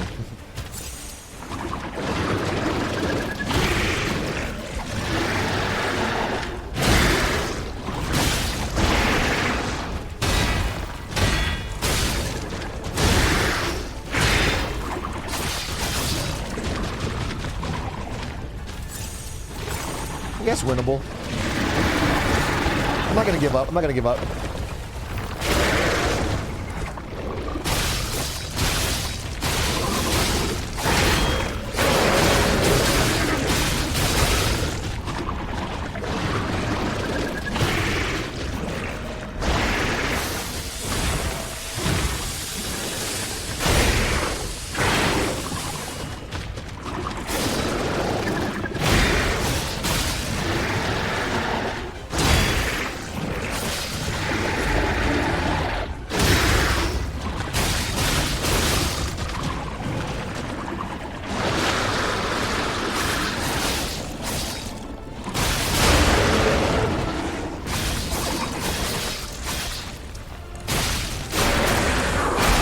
Winnable. Winnable, winnable, winnable. Oh, winnable. Winnable, winnable, winnable.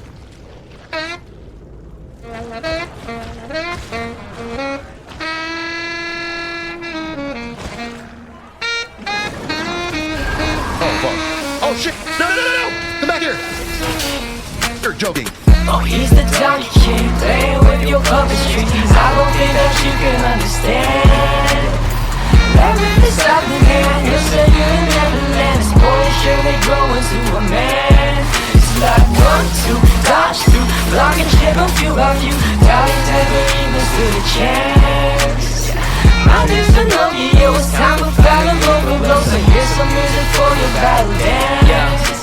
Yeah, big A with the cameras on, about to check them all out like Amazon. King Kong living in the hood, the pawns close, all get scared when the weapons drawn.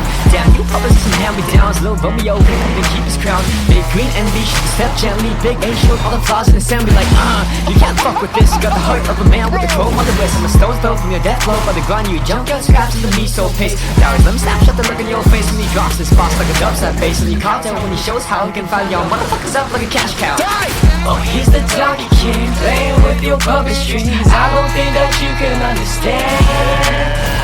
Everything's happening here, he'll say you in Neverland. This boy is sure they grow into a man.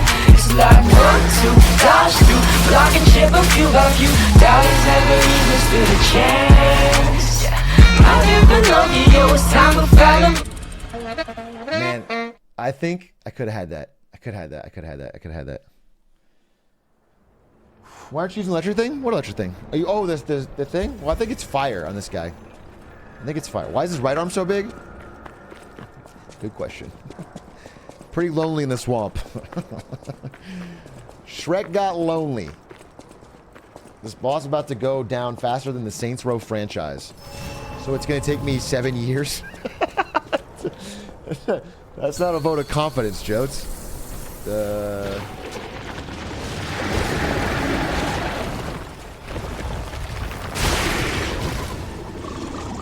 Saints Row was good? Yeah, until 4?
joking.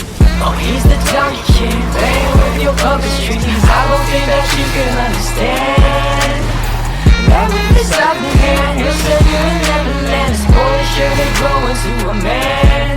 It's like 1, 2, dodge through, block and chip a few by few. Dollars never even stood a chance.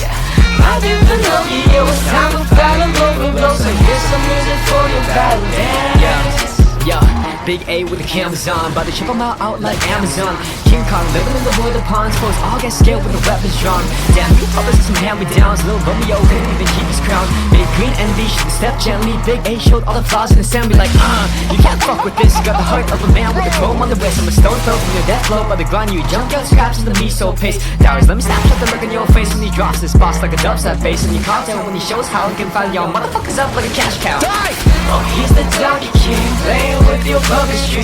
I don't think that you can understand that with his helping hand, he'll send you in Neverland. This boy is surely grow into a man. It's like 1, 2, dodge through, block and chip a few by few. Dollars never even stood a chance. My dear Pinocchio, it's time to battle blow for blow. So here's some music for your battle dance. Yo, ground out this ghetto, badger pedal to start. Alfie and cattle, my stiletto, people art through the heart. I'll take and boil your cords with oil, shred your head for the spoils, tread and spread you out for bacon like aluminum foil. Yes! Never would have thought it would be this raw when he cuts through joints like a mighty side. And you better double check when you're placing the bet, else he might play strings like a marionette. So, what's a boy to do when he's got a full line of gears to chew? Take them one by one, let him in the queue and start up this track by Bonsai Blue. Oh, he's the Donkey King, playing with your puppetry. I don't think that you can understand that with his helping hand, he'll send you in Neverland. This boy is surely grow into a man. It's like 1, 2, dodge through, block and chip a few by few. Dollars never even stood a chance. I'm in Pinocchio, it's time for battle blow for blow. So here's some music for your battle dance. Yes! That's what I'm talking. Do it again. Do it again. Do it again.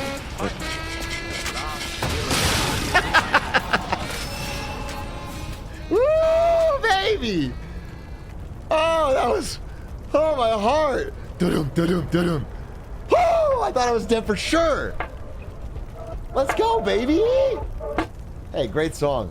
I'll VIP for that. Bonsai, what's your Twitch name? I forget. Bonsai Blues. We're adding VIP today. That was a good one. That was a good song. That gave me a lot of life, energy.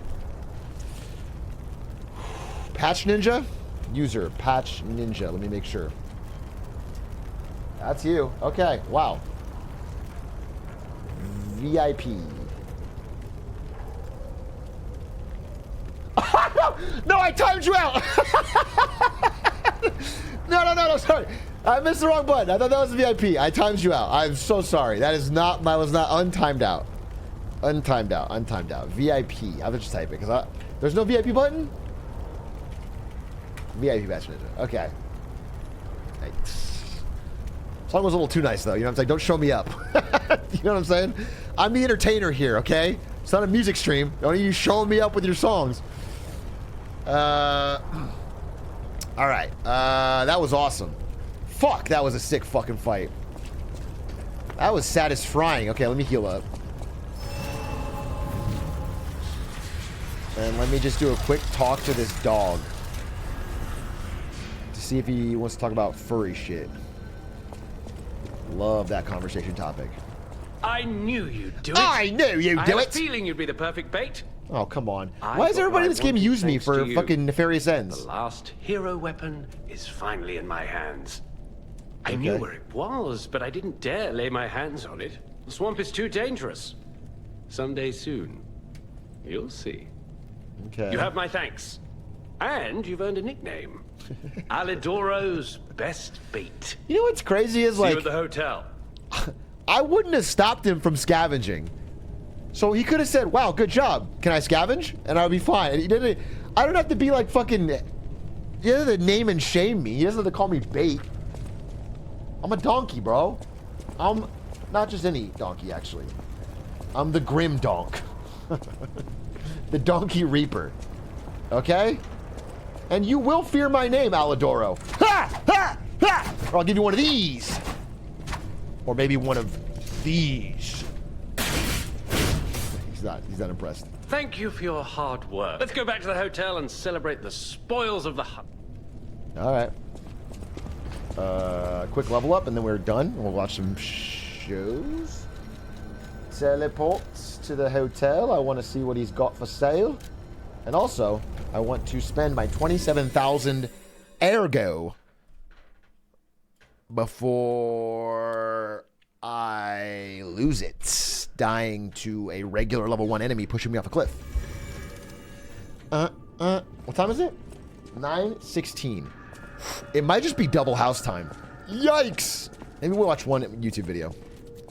Because it is a double whammy tonight. No matter what fate brings us, I will be serving her. Welcome to... I'm not talking to you. I'm not talking to you, motherfucker. Oh, here, doggy. Here, doggy. I found the last treasure thanks to you. The saber.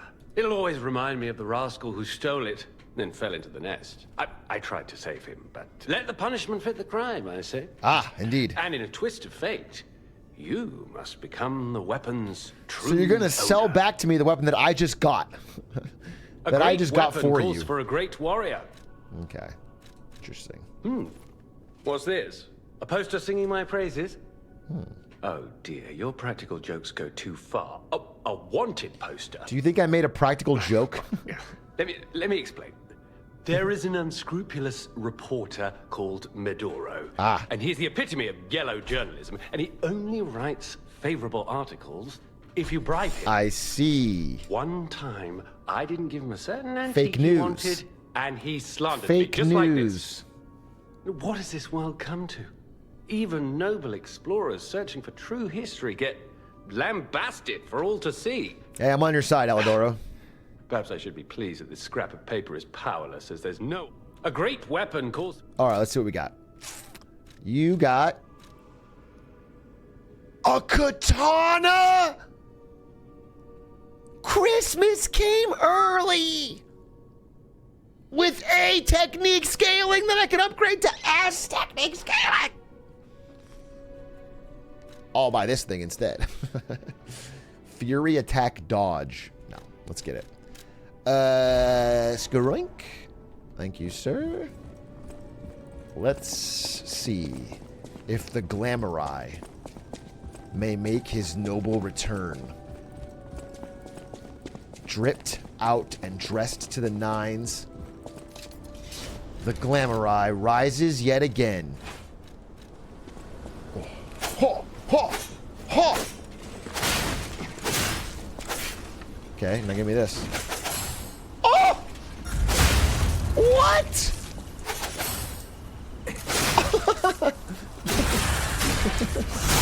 That's so sick. Alright, what about this? Woo! Okay. What about...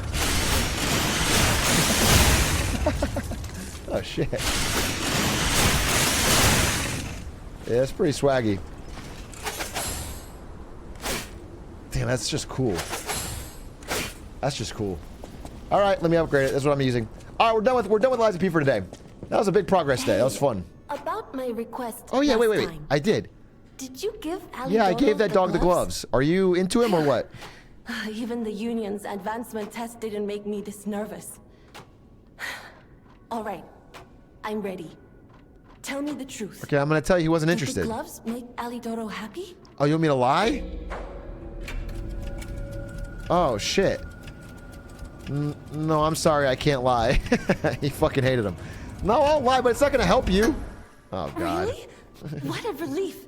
I'm confident in my weapons, but it was my first time making gloves, so I was a little nervous. Okay, more than a little. Okay, Though he I've didn't seen the love logical them case though. Because I know he lost a finger. I was there, after all. When the workshop tower collapsed, the Hound lost a finger saving Okay, me. you're We could have infatuated, starved but to he death doesn't seem to trapped be. under the rubble if it wasn't for the Hound's sacrifice back then. I don't want to think about it. And yet I can't forget Hey, it. he's right over I there. will never repay that sacrifice. Even if I He's spend right. I my can whole probably life see him if I trying. back up 10 steps. Go I'm gonna talk to start him. now.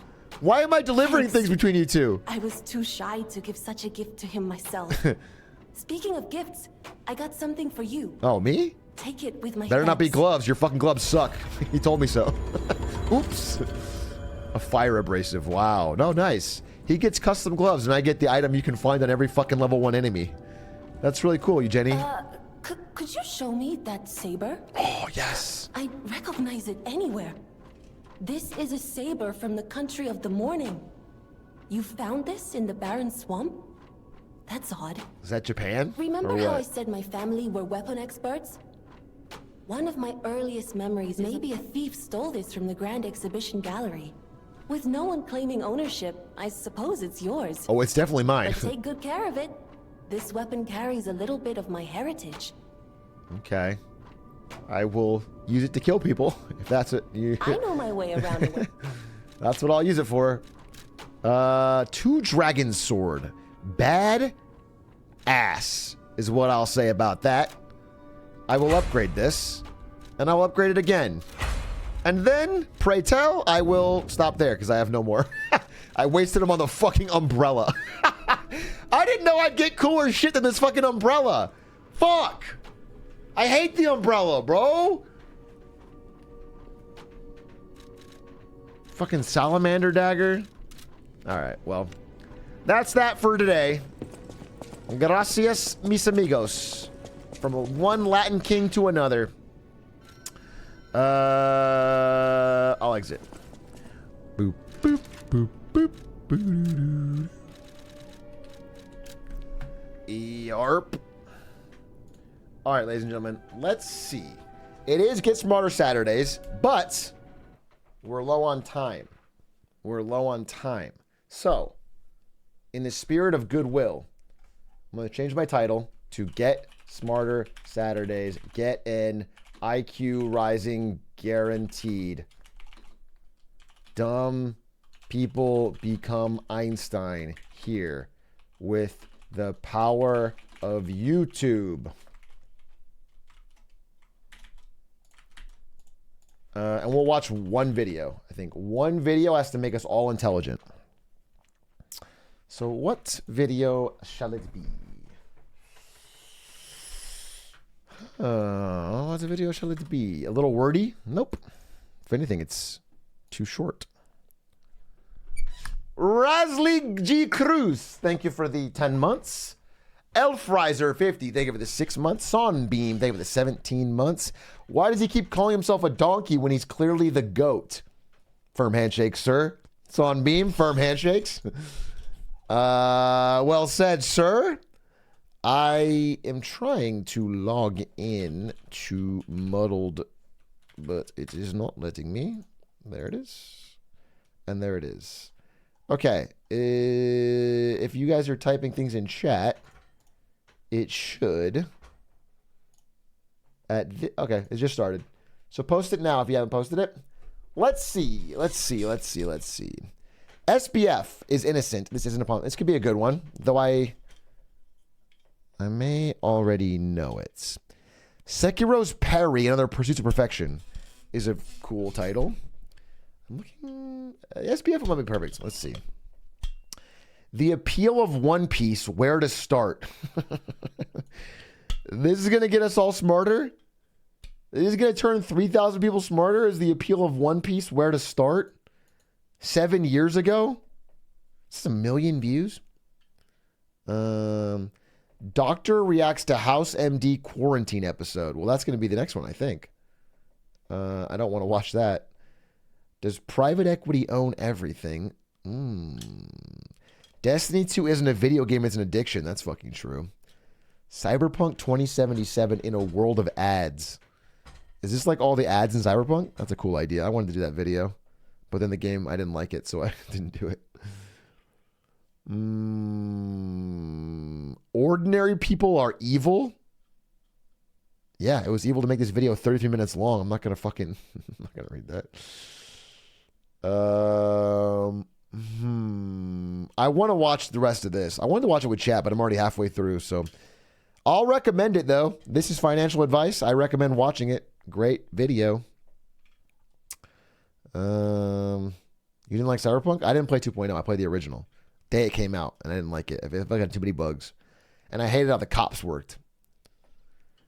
Why Korea is dying out. 13 minutes. 4 million views. Fuck it. Every 2 years, 1 million Japanese disappear. China's population will halve by the end of the century. The median age in Italy has reached 48. All around the world, birth rates are crashing. Is humanity dying out? What's going on, and how bad is it?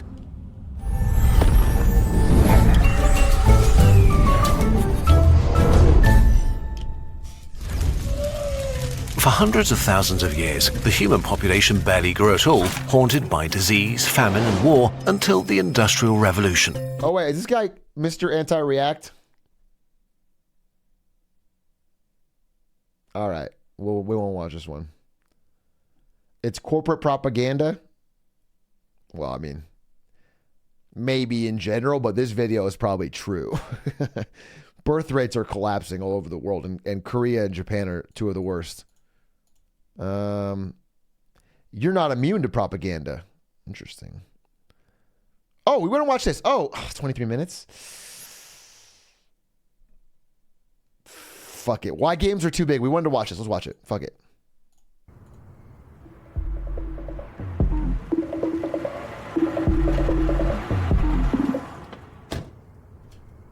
Last couple weeks of gaming discourse got me disrupted. I feel like a moon. Hi, Noodle.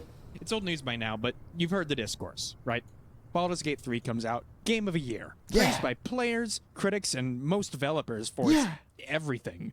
Some of these spineless amoeba in the AAA space, though, they're scared that it'll set a new standard. Seems they've grown so complacent, so apathetic, that they feel threatened by the existence of video game. Yeah. Essentially, I can tell I'm supposed to hate this guy because he's bald. Gross. Little low? Bro, what can I do about it? Sincerely. It's maxed on YouTube, maxed on here. Is there like some kind of fucking... OBS is maxed, dude. Desktop's maxed. I can turn me down. You guys could turn it up. Maybe there's a Chrome volume extension. Volume booster? This could be sick. All right, 1 second. Let me install this. Boop, boop, boop, boop, boop, doop, doop, doop. All right, it's been added to Chrome. Now, how do I use it? How do I use it? they're afraid that they'll have to make something as good. They're afraid that they'll have Volume booster. And now we are boosting the volume. Any second now. Just turn yourself down. Oh, well, wait. have to make something. No. I did install it. Oh, use keys 0 to 6. Okay, wait. Down. Okay, that doesn't work at all. That just cuts it forward. Up goes volume up. Nope, that everything is moving. The okay, that's fine. I'll figure this out, guys. Everyone, just set your watch in exactly. Oh, activate extension. Yeah. Okay, it'll be Control W. There we go.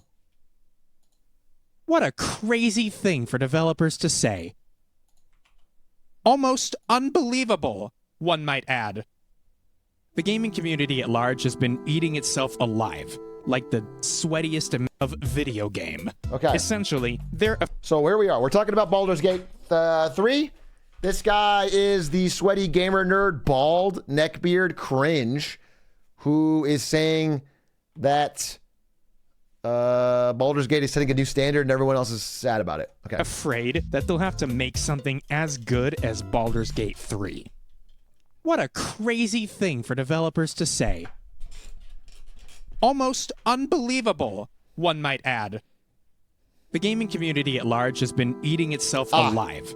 Like No the developer actually said sweatiest it? imaginable version of that thing where the snake eats itself alive. And all over something that nobody even said. Whether or not you bought into the rage cycle, sparked by an offhand Twitter thread and reignited by YouTube gaming scene, Yeah. I'm hoping that by the time I'm done, I think people liked the idea. People like shitting on AAA developers they feel have lost their way. Specifically around microtransactions. I think the average gamer feels a little bit of, more than a little bit, of seethe anger at the way they get nickel and dimed a lot in all of the big popular games. And so when a game comes along and is good and doesn't have those things, they're not above exaggerating a story if the narrative is really nice and you get the shit on the devs that are making. Yeah, you know, I get it. Yeah, 100%.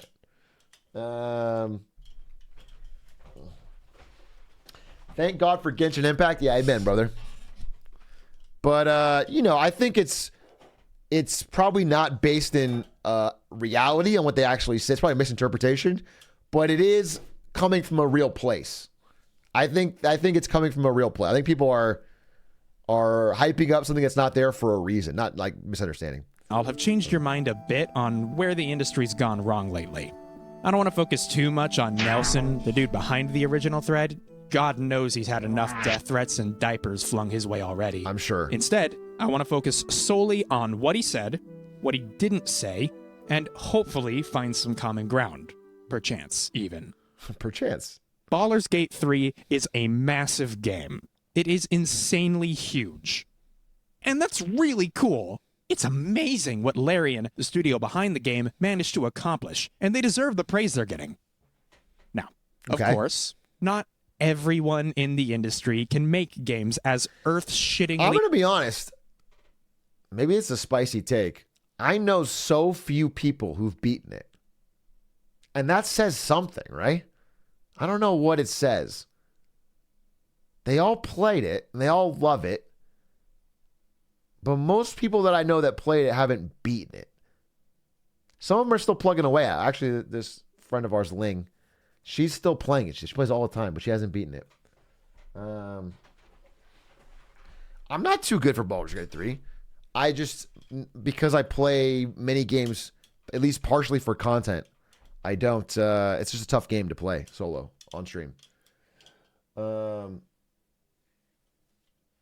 Most people don't finish games. Yeah, it's true. It is true most people don't finish most games. Large as Baldur's Gaming 3. But, like, games don't need to be as earth-shittingly large as Balding 3 to be good, meaningful, well-made, stable games at launch. Obviously. Yeah. We know this, because we are intelligent. Yeah. If you agree with that sentiment, you agree with Nelson. This guy's on your side. Okay. All developers are. Everyone is. Yeah, I mean, I'm agreeing with this guy. I don't think Nelson deserves any hate here. I don't know exactly what he said, but he's just an individual person sharing his thoughts. But I do think, for me, the appeal of the story was not about the largesse of the game. It was about the attention to detail, the love that went into it, and the lack of microtransactions. I think that more than anything, the lack of buying a skin or paying for time or, you just got all of this for one flat fee. And it felt like almost like a callback to the Halcyon days of yore when you'd get this big fucking game for one retail price and you'd feel like you could get lost in it. And that's really cool. So I think that's more of it, I don't know if everyone expects every game to be that fucking big. I mean, some people do probably, but they're dumb. We, gamers, developers are gamers, all want good games with no slimy... So you're saying you hate Nelson personally? Yeah, what I'm saying is at the end of this stream, I'm going to broadcast Nelson's home, address, and greatest fears. And we can all do with that what you will, okay? I'm just the messenger, okay?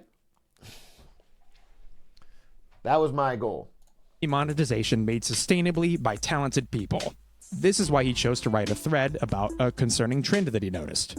I want to gently, preemptively push back against players taking that excitement and using it to apply criticism or a raised standard to RPGs going forward. They made him I would British. highly encourage you to read the whole thread yourself. It's not that long. It's worth the look. But to summarize for time, he basically highlights a bunch of things Larian had going for them that likely contributed to the game's success. It's been in the oven for 6-ish years, 3 of which were early access. They've got the Baldur's Gate and D&D IPs backing them up. They have hundreds of developers working on the thing. They've already got heaps of software tools that they specifically made to streamline the production of this exact type of game. But the list goes on. This isn't a breakthrough. It's a culmination. If they go as big or bigger with their next title, Larian themselves could die. That's the risk and reward of the mega game. When he says big, he doesn't just mean the typical, see that mountain? You can fuck that mountain kind of shit. It's the sprawling conversation trees, the voice acting, the animation, the graphics. Fucking, you get the idea. It's all more iteration, more manpower, more QA, more marketing, more money. It's layer upon layer upon layer of tedious minutia that doesn't just stack, but complicates everything else. Nobody likes to think about this stuff because it's boring and gay, and I'm an ally, but I don't like boring things. But those hidden fucklers' trials are what turns I don't like gay things. I'm an ally, but I don't like gay things. Believe me, world's biggest ally, number 1. Just don't be gay. You know what I'm saying? Is that too hard? Yes. That's he didn't say that, by the way. I'm going off on a bit for something he didn't say. A promising, manageable project into a multi-million-dollar disappointment. Okay. Even if it works out for a while, that scale just isn't sustainable industry-wide. This is not a new baseline for RPGs. This is an anomaly. Trying to do the same thing in the same way, especially without the same advantages, could kill an entire group of studios. Me games are a perfect... Yes, that's how you say it. Probably. Me games are a perfect example of this. They've been in the game since 2011, and their latest release, Shadow Gambit: The Cursed Crew, was received super well by both critics and fans. All of that means Shadow Gambit: The Cursed... This guy reached out to me. Shadow Gambit: The Cursed Crew. That's so familiar. Who is this dev? This guy just reached out to me. I don't know if it was to play it or something else.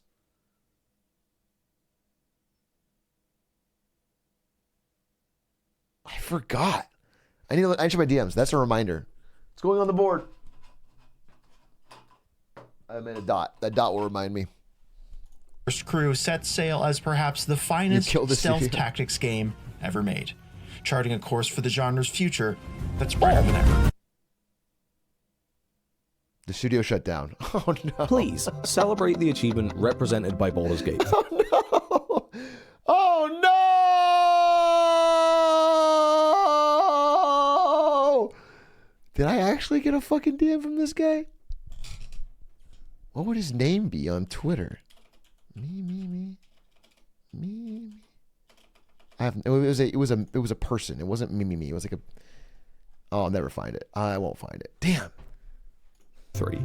It looks like a massive amount of effort is about to pay off for one of the brightest voices in the medium. But if you shout that every RPG should be like this going forward, you have no excuse. You've not only missed the point, you've created the expectation and conditions to ensure your favorite creators may never be able to give... See, I don't know if I agree with this. Again, the problem is there's always some idiot that takes it too far. And we're talking about gamers. It's not just some idiot. It's like 80 people, 80%.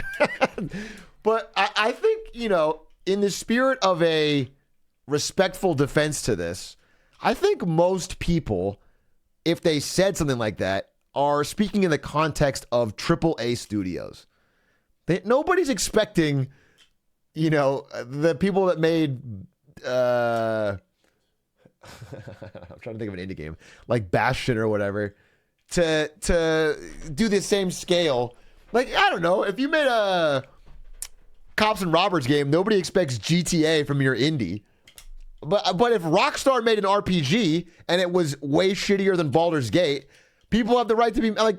Some people have the money. Yeah, Only Up is a great example. And if you limit the criticism to AAA studios, I think it's arguably fair. But at the end of the day, it comes down to money. So that's why I'm very glad Baldur's Gate did well financially. Although, let's be honest, also again, Baldur's Gate did well financially and is a rounding error on the money that was made by Genshin Impact in the same period of time. Genshin Impact made more money in the launch month of Baldur's Gate than Baldur's Gate did. FIFA made more money. You know, all these games made more money from MTX. You know what I'm saying? So I don't think they shifted the paradigm in the whole industry, but it did do quite well, which is a good sign that it's possible. I don't think it's going to change anyone's mind going forward on making microtransactions, but I think it reinforces people's belief that big games can be profitable without that stuff, which I think is a fair point. Give you the thing you love ever again. Baldur's Gate 3 can't be the new standard. Nelson isn't saying that the game is too big or too polished. It's not, by the way. Act 3 is rough. He's saying that expecting other studios, even the biggest AAA studios out there, to compete with the likes of Larian, Naughty Dog, Rockstar in terms of sheer scale why is not only missing what we actually want from games. But why not? For them to be good, but it'll run studios into the ground. Not everyone has years of early access. Not every developer is free of pressure from shareholders. Not every studio has... Wait. You just... Okay. Intellectual honesty, though, like, I as a consumer, I shouldn't have to care whether Anthem had pressure from shareholders. I don't have to sit down on my computer and do my allocated Anthem time. I can't play... I'm not forced to play Anthem. If the game sucks, I don't play it. That's not my fault. That's not my expectation. And I think, again, the whole story of Baldur's Gate is that it's like refreshing because we really don't have many counterexamples.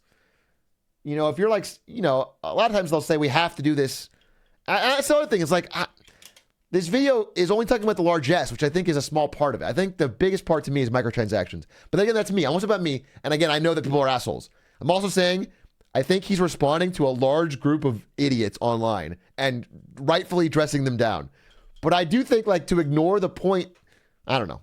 I think there is something to be said here for Baldur's Gate and what it means to other games. Hundreds of employees, and even the ones that do, are incapable of guaranteeing a perfect game every time because that's not how creativity has ever worked. None of this is to excuse the big failures that might have left you feeling robbed. We're just trying to explain why it keeps happening. Are you saying we should expect our games to not be good, meaningful, well-made, stable games at launch? And I'm not saying that at all. What I am saying is that the terrifying thing about investing into video games is that money, time, and specialized development staff do not guarantee quality. They don't. It can give a talented dev team space to fail and then succeed. It can give you space to put more game inside of your game, but it does not guarantee quality or that the game will come out at all. And that means that the one thing that money, time, and development staff do guarantee is risk. If we want more good games, we need to cultivate an environment that encourages more good games to be made, which means enabling studios to learn from their mistakes, which means not pressuring every single... Okay, I mean, at the end of the day, it's just dollars in, dollars out, bro. If we want more good games, we buy good games. That's it. That's it. That's what it is. I mean, that's, you know, we can't, you can't get gamers to agree on fucking pineapple on pizza, let alone whether we could all unify to give developers a break. It's you know, we just gotta buy what we like and then try to get them to make more of it. Single project to be so Oh, you guys are all being hard. The vid's not mad. It's just bringing up some interesting stuff. I think the point of this vid is I remember there was a lot of firestorm about this guy, and this guy's probably nice, the Nelson guy. And then Noodle here is like, hey, someone's got to stand up for Nelson. And then he did that. And that's a really nice thing to do. This person's a nice guy. He's probably standing up against a gamer horde, and it's good. But I just think there's also an interesting subject here worth talking about, which is like Baldur's Gate 3 was kind of cool for that reason, that it did well. It's just like it's this one fucking flag we can plant in the ground where it's like that game did well and didn't do any of the things that EA might say is necessary. Fathomably huge and intricate that it could kill the studio behind it if it isn't a runaway hit. Because for as much as the market... I'd argue that voting with wallets isn't really a thing when it comes to microtransactions because the whales will keep going. Well, research on whales shows that whales only whale when their non-whale friends play or people.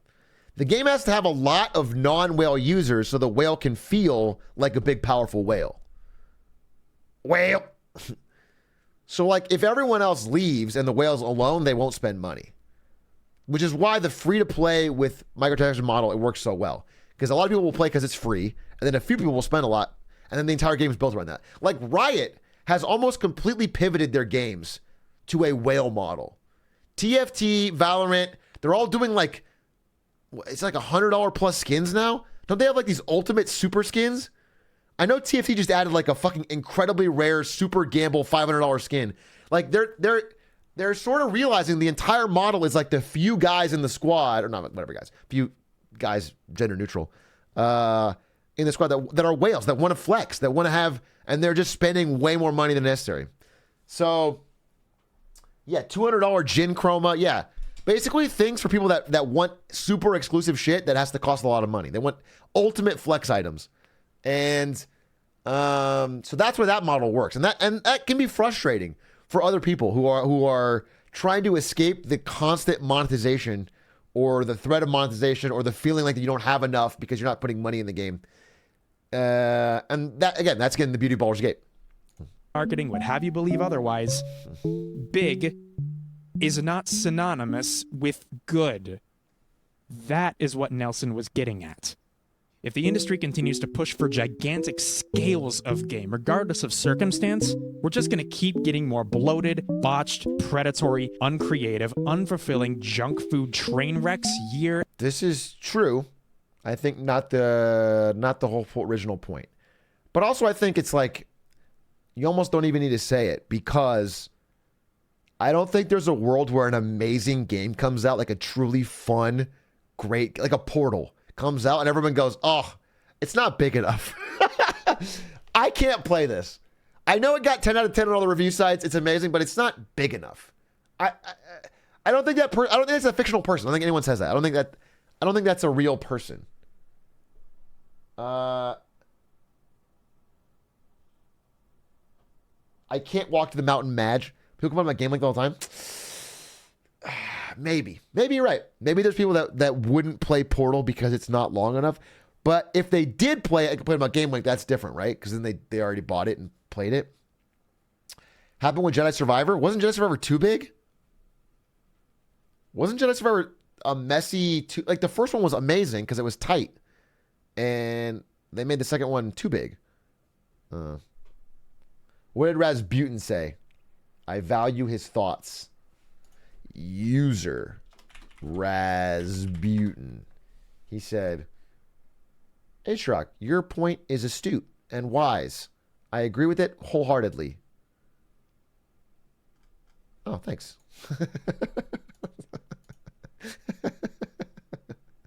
Oh, thanks. That's really sweet. That's really sweet. No, I lost it. I lost this message, so I improvised. That's what he would have said, though. Automod held a message for a reason misogyny. He said, you dumb bitch. Yikes, Rasputin, canceled, please. Sorry, I can't. This is getting out of hands. Yikes. Didn't expect that from my favorite YouTuber, dude. I thought, you said, do-do-do-do-do-do-do. Roop-doop-doo. People do complain about getting like, true. True. You could have saved the studio, damn. And then you said, I don't think you were imagining the tentacles to be hot dogs enough. Okay, that's back when I was fighting the boss. Okay, we caught up. We caught up. After year after year. True, though. And studios are going to keep dying trying to keep up. We also have to acknowledge that our future production costs are growing faster than potential revenues of our genre. The increased financial pressure and level of risk became unsustainable. Additionally, whenever our games get close to release and were finally fun to play, a new fight for funding of the following projects started, making this a continuous cycle. So what is up with the excuses? A game came along that is amazing, is selling well, is being praised by developers and fans alike, and the response is, well, we can't do that. Well, sweet. If that doesn't get me hyped for Mass Effect 4, I don't know what will. Us gamers, famous for our level-headed disposition, saw the Olive Branch extended, tripped over it, hit our heads wheelie hard, and proceeded to blame the tree. Gamers! AAA game developers want you to know that this is rockstar level nonsense for scope, that it's foolhardy to set expectations higher, and Baldur's Gate 3 should not be used as a raised standard to RPGs going forward. Why was the first response to defend the current state of AAA gaming as opposed to saying, hey, maybe we can learn a thing or two from Baldur's Gate 3 and make our game better for our customers? Now, if you've been paying attention and you are gifted of brain, you might already know what I'm about to say. Raised standard is in quotation marks for a reason. He's only referring to scale, not quality, not slimy monetization. This narrative that developers are scared that the game is too good rules because nobody fucking said that. And yet, this fundamental misunderstanding is what fueled the entire conversation for months. He furthermore added that trying to reach the same bar without the same experience and advantages could kill an entire group of studios, and that's fair to some degree, but I think it's kind of an excuse for the AAA games industry. Baldur's Gate 3 is causing some developers to panic, and the video is pretty good. Is this IGN? Great video. Like an actually great video. Yeah. The guy makes very good points, and I forget who it is. You know, what are they actually thinking? Don't let this become the new standard because we can't make games that good. I think the real reason why devs had unanimously agreed on this bizarre don't over-deliver tactic is because it creates a baseline to give thousands of devs room to release games of varying quality that either work fine or not at all at release, and this is just how things are apparently. It's such a whiny, horrible look for you. It's so fucking dumb, yeah. For you, for your studio, for your product, for everybody. It's not even we're gonna give up. We're gonna keep being shitty, but you, the moviegoer, has to enjoy it. Yeah, give us better ratings than Rotten Tomatoes. Yeah, I'm seeing some of his point because, you know, none of the tweets are from, like, there's no tweet from EA saying, please, please let us make shitty games. Where people are expanding, you know, a couple indie devs tweets to that. But I do think, like, I mean, it's just obvious that people are latching onto this because they want someone to have said that. People want to have the conversation and say, look, we are getting sick of the fucking the EA Ubisoft style shit and we want other shit. And so nobody's actually going to say that. Like the EA CEO is not actually going to tweet like, no, please don't make Baldur's Gate 3 too good. So people are kind of just jumping to that he did so they can start talking about it. They want to talk about it. That's the gamers they have that in their heart and they want to get it out. And so any excuse to bring it up, that's what they're jumping on. Yeah, it's like we're going to keep giving you shit and you're entitled for thinking we should do anything better. In fairness to these guys, they aren't journalists. They saw a video from one of the biggest gaming publications in the world, one that voiced the exact same concerns they had, and ran with it.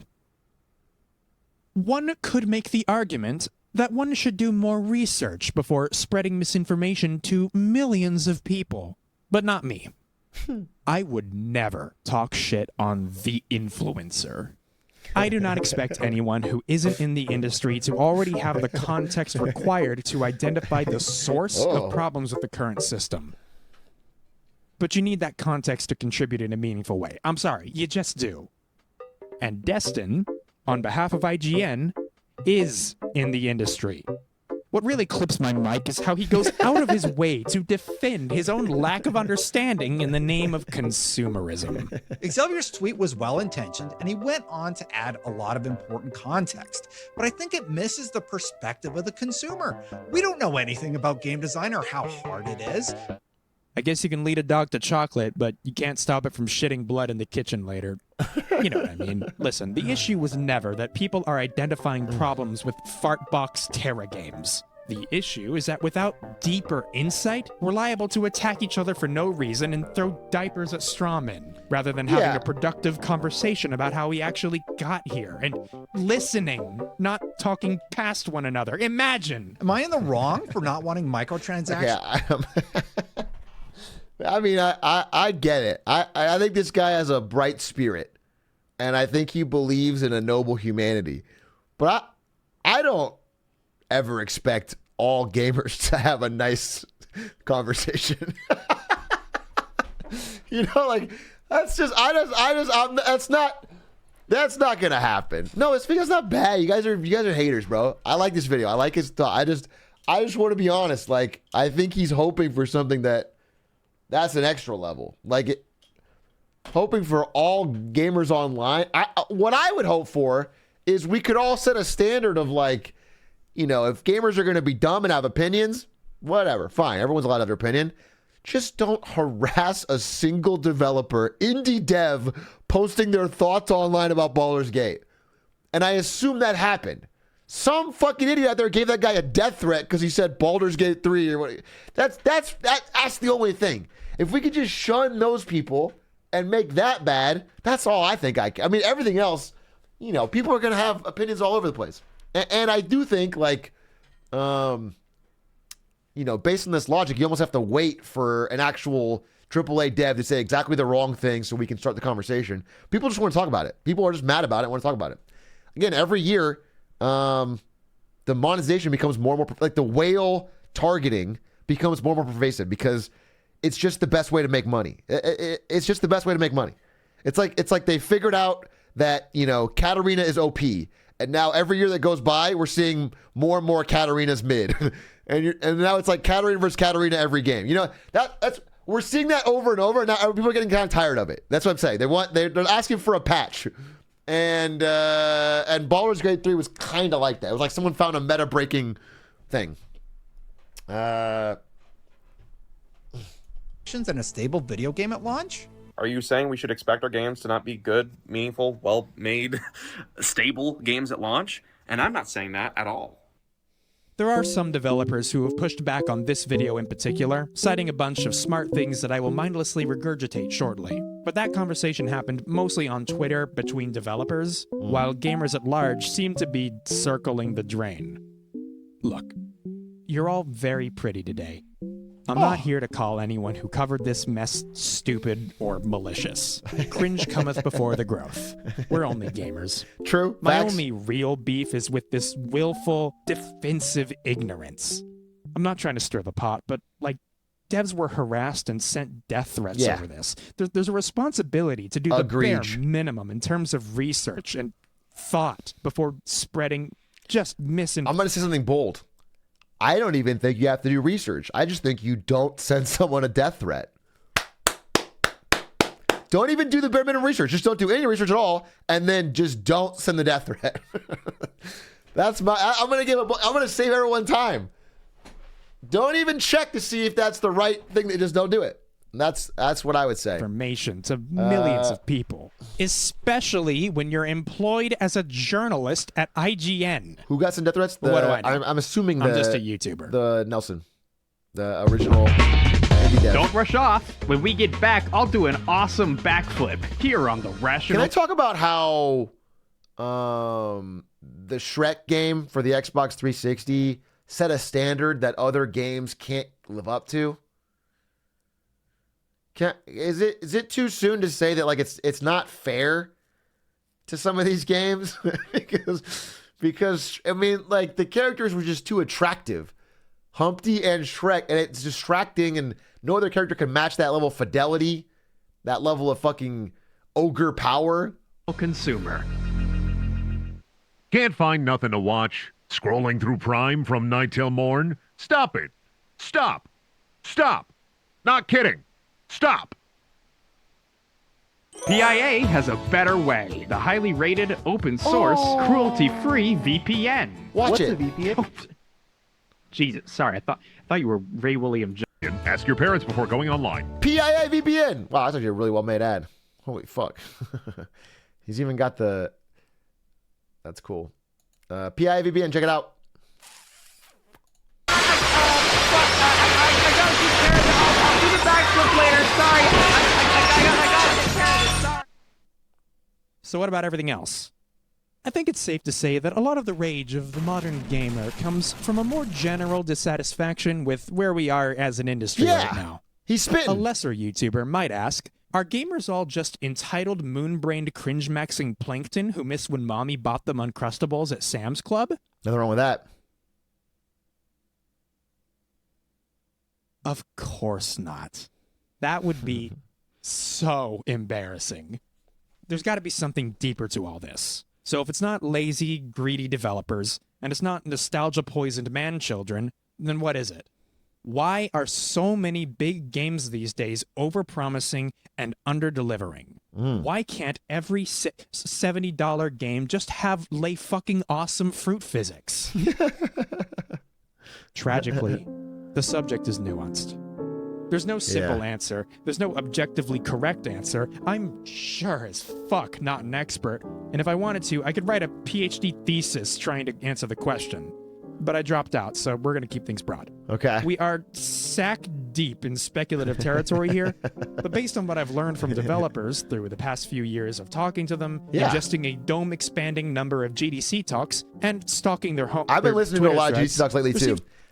Isto's been sending me them. They're really good.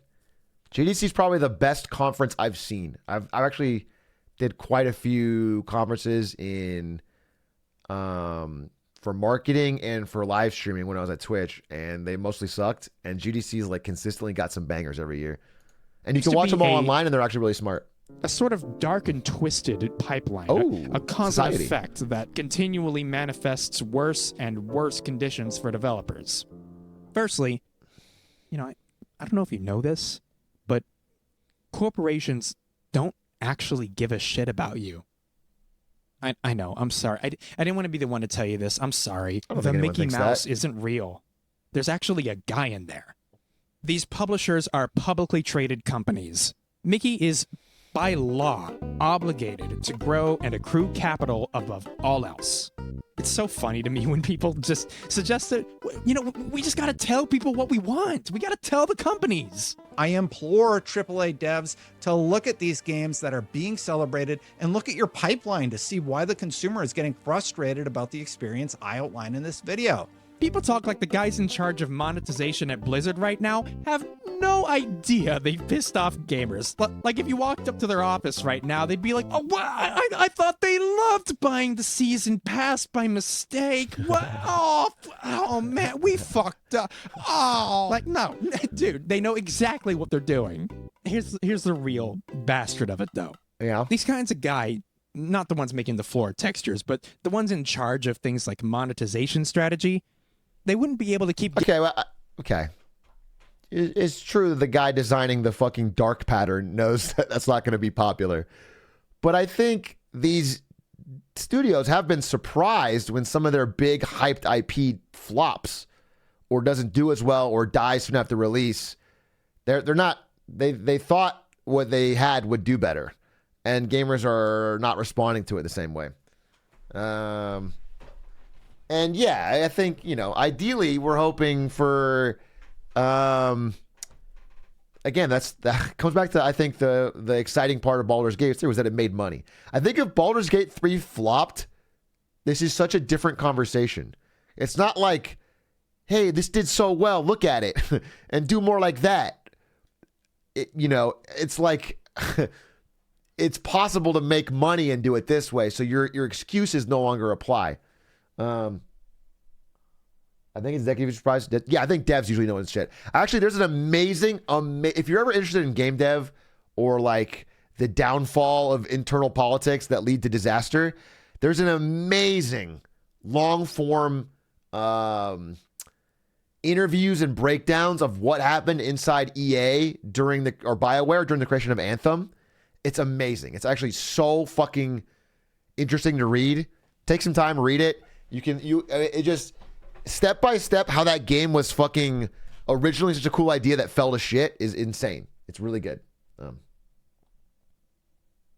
I think microtransactions have killed games. Yeah. The problem is those games still made money. Like a lot. Like a good amount. They could have been bigger, but they made money. So it's getting away with shit like this if the market wasn't constantly rewarding them for doing business like this. Yeah, well, there you go. Perfect. Mickey don't just got that guy in him.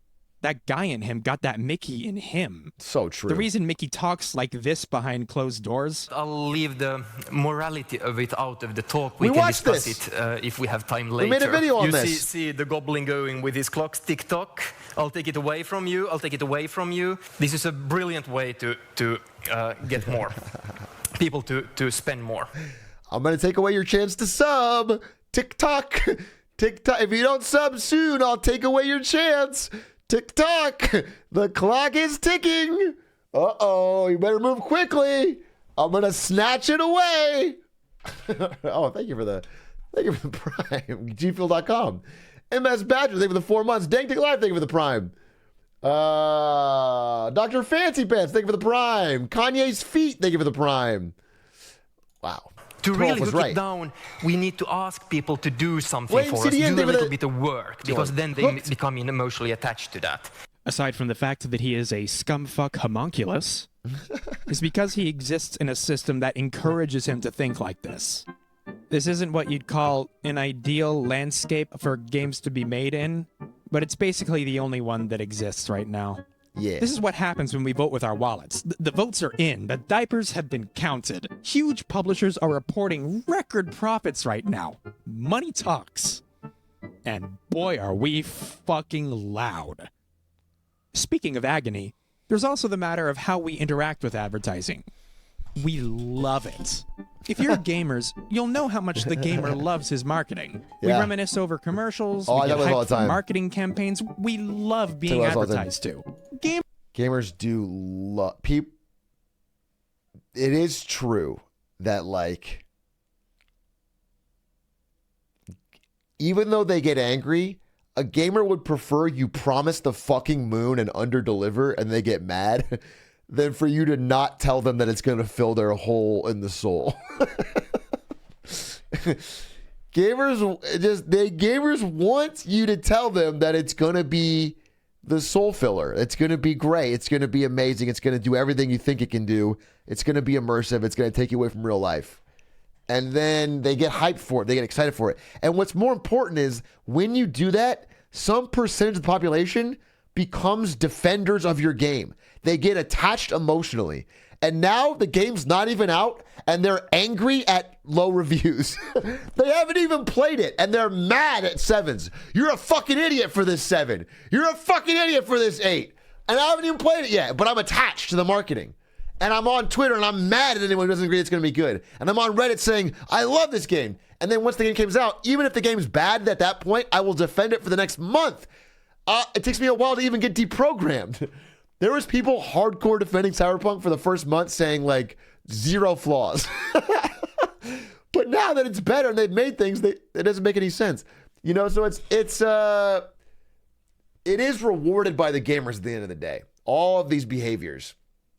And so I guess, again, that is what makes Baldur's Gate so interesting and why it kicks off these conversations. It's because it's the first game in a long time to just say fuck it and do everything right. Everything nice and then still make money. And a lot of money. Like, wow, they made all their money back and more and they can make another game. And it's like, that's cool. That's, you know, we're like happy about that. Elden Ring, another great game. Yeah, exactly. Elden Ring too. And that's cool. And because some of these big AAA fuck-up games, Anthem, etc., are underperforming, and Elden Ring is crushing the numbers, and Baldur's Gate is crushing the numbers, generally, not MTX games, that means, like, there's a chance we'll get more of them, and that's a cool thing. People want to talk about that. Gamers will be told that Megafuck 14 has 100+ hours of content, has the most incredible graphics since the Mario, has the most next-genist, most openest world since the Mario, and they'll come the most ambitious cum ever in their pants before they can even pre-order. We've become convinced that the bigger a game is, the more it tries to do every single thing at once, better than everyone else, the more fulfilling it'll be. When in reality, these selling points are often at odds with the quality, not the standards, the quality that we're actually hungry for. We want focused, meaningful games made by people with a clear vision, not some cynical slop directed by committee. But the more you scale up, the harder it becomes to achieve that, especially without cutting corners or crunching your staff. I can name plenty of interesting, engaging, fulfilling, fun video games that are enabled by virtue of doing none of the above. And I'd take any of them over another fucking... You gotta be careful, though, because a lot of those games didn't do very well financially. But there's some examples here, like... harder it becomes to achieve that. Like... especially without cutting corners or crunching your staff. I can name plenty. This game flopped disastrously. Did really bad financially. Plenty of interesting and... never heard of this one, probably didn't make too much money. Engaging. This game, though, is interesting because this game, as far as I can tell, is free to play and made by some, like, 2 guys or indie devs. And this game has tons of players and it's out competing like fucking way more popular franchise. $15. Okay, I'm sorry, $15, but that's cheap compared to like Battlefield, $60 plus DLC pass plus whatever.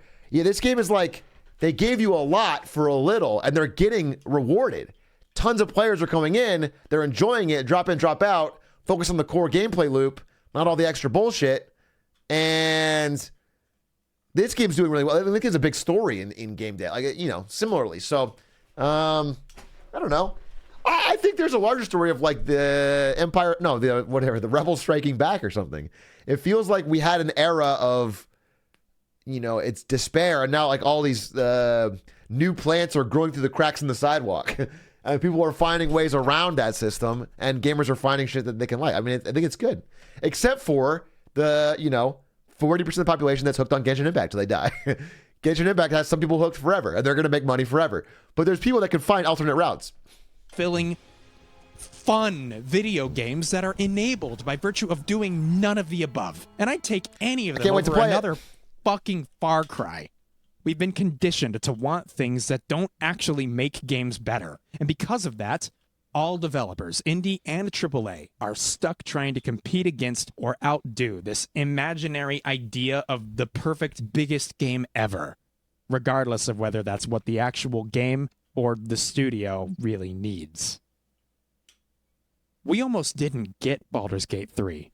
Larian almost went bankrupt years ago for all the same reasons we've talked about. The narrative that they're somehow a shining example of, if you just make good games, you will win gaming, ignores their past and our present. This machine most foul has only existed for as long as it has because the gamer knows so little about how games are actually made. After all, if we knew why so many massive games kept letting us down, we might start looking elsewhere for our entertainment. Moving different. Once you look past the typical gamerisms, once you become wise-pilled, there's so much interesting, diaper-expanding questions worth asking about video's game. Like, what, rather than scope, do we really want more of? How do we create an environment for that? Where does Doom Guy keep all those guns? Is he eating them? We can't have these talks if we keep asking the same questions, shutting out the answers, and then applauding accidental rage bait like it's anything other than a belt-worthy offense. It's just not getting us anywhere anymore. We can't keep telling each other to vote with our wallets either. My gamer in queue, we have been, and this is where it's led us. Well, there's another part to this, which is like, you know, in a dream world, there's even some sort of, maybe not on this, but some sort of regulation. Like, I do think it would be nice if individual items in loot boxes could be purchased individually, and you didn't have to roll to attract gamblers. Because I think you can tell the average person to vote with their wallet on gambling, which is now taking over all of regular sports. But it's unfortunate because we have flaws in our brains. You know, people just have brain flaws, and it's not super, like, for a long time, gambling was not encouraged by the leagues. It wasn't easily available, and people gambled less. And that was cool. And now gambling is so mainstream, and they've all found a way to profit on it. And we have, you know, they're putting sports books inside stadiums now, and people are gambling more. And it's like telling them to vote with their wallet is hard. They can and they should, I guess, individual choice. But en masse, it's like there's just brain flaws. So I think that's one of the unfortunate backdrops of monetization in games is like, I think people in their heart of hearts, if we could all vote and just get rid of them, we would. But we can't, and we're weak. So a lot of people give in and they buy and they feel bad about it, and they give in and they buy and they feel bad about it, and they give in and they buy. And if they could just get rid of it, they would. Today's video is sponsored by DraftKings, by the way. You can get the Big A Parlay for 20% off and make big money.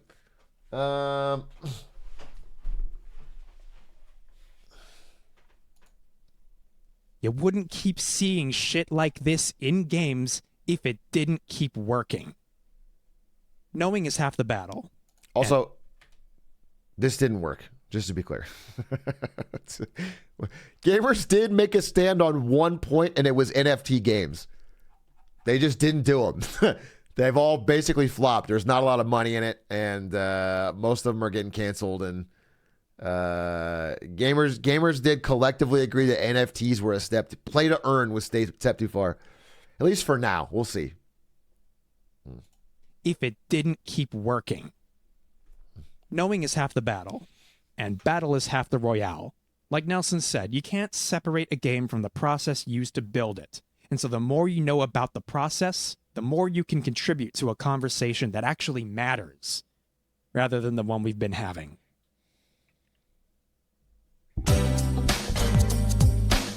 You know what? Single thing in this video. Damn interesting video. Good topics, good conversation. I enjoyed it. I fucking enjoyed it. And you know what else I am going to enjoy? The look on your face when I tell you that I'm not going to watch 2 episodes of House tonight. We're going to do it tomorrow. I am now scheduling an emergency House session tomorrow. There's no way I can do 2 tonight. It'll be too late. I want to spend time with Ari. Came too late. That being said, I'm not going to end. We're going to watch a couple more YouTube videos. But I will do a Sunday stream. Firm handshakes. Tomorrow at 6 p.m. No. 7:30 p.m. Pacific time. I will go live. I will do 30 minutes of shooting the shit. 2 hours of House. End stream. 7:30 p.m. Pacific time. Sunday stream, Sunday House. I can't do it tonight. It'll take way too long because I'm also going to want to pause on these and laugh at them. That being said, we now have like 40 minutes to watch more interesting YouTube videos. Does anyone have any more Get Smarter Saturday videos, ideally about game stuff? I'm actually interested in gaming today. Ooh, PogChamp. PogChamp. Let's see. That was a fascinating video. Shouts to Noodle. Please check them out. Also, I just really like their cute art style and the animated character. That's really cool.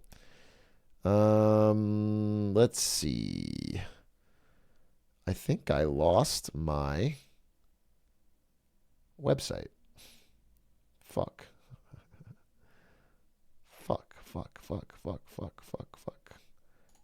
Is it?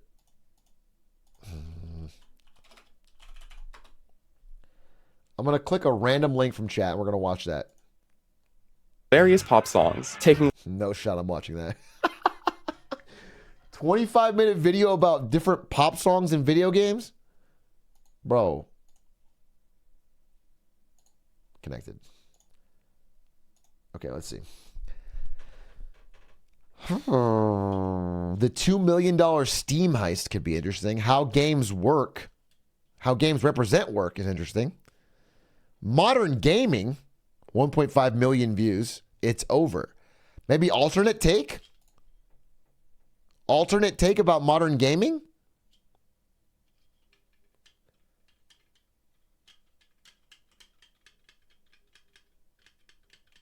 Thinking. 30 minutes. The tech that nearly ruined Titanfall speedruns and how he fixed it. How Souls games save you? I'm kind of interested. How they save you? This is a devil, a Tasmanian devil to be specific. And I know what you're thinking. Does it sound like this? No, it actually sounds like this. It's cute. Not too maybe, different. if you look at it at the right angle, but it's also very barbarian. It feeds on small animals like birds, snakes, wallabies, hell, even kangaroos if it's an especially ballsy little crew of devils. Wow. But I think we can all agree that these animals are not what you would call graceful. No, the steady hand of a surgeon is what you'd call graceful. A beautiful woman in fiction who can stitch your wounds with the power of her magical hair, or a colorful phoenix that rises from the ashes is graceful. Okay. Maybe a heart-wrenching tear at the climax of a movie that saves the day and restores order is graceful. Oh, shit. A confident young Josuke cleverly repairing a... Who cried? Who cried when Pikachu cried and saved Ash's life?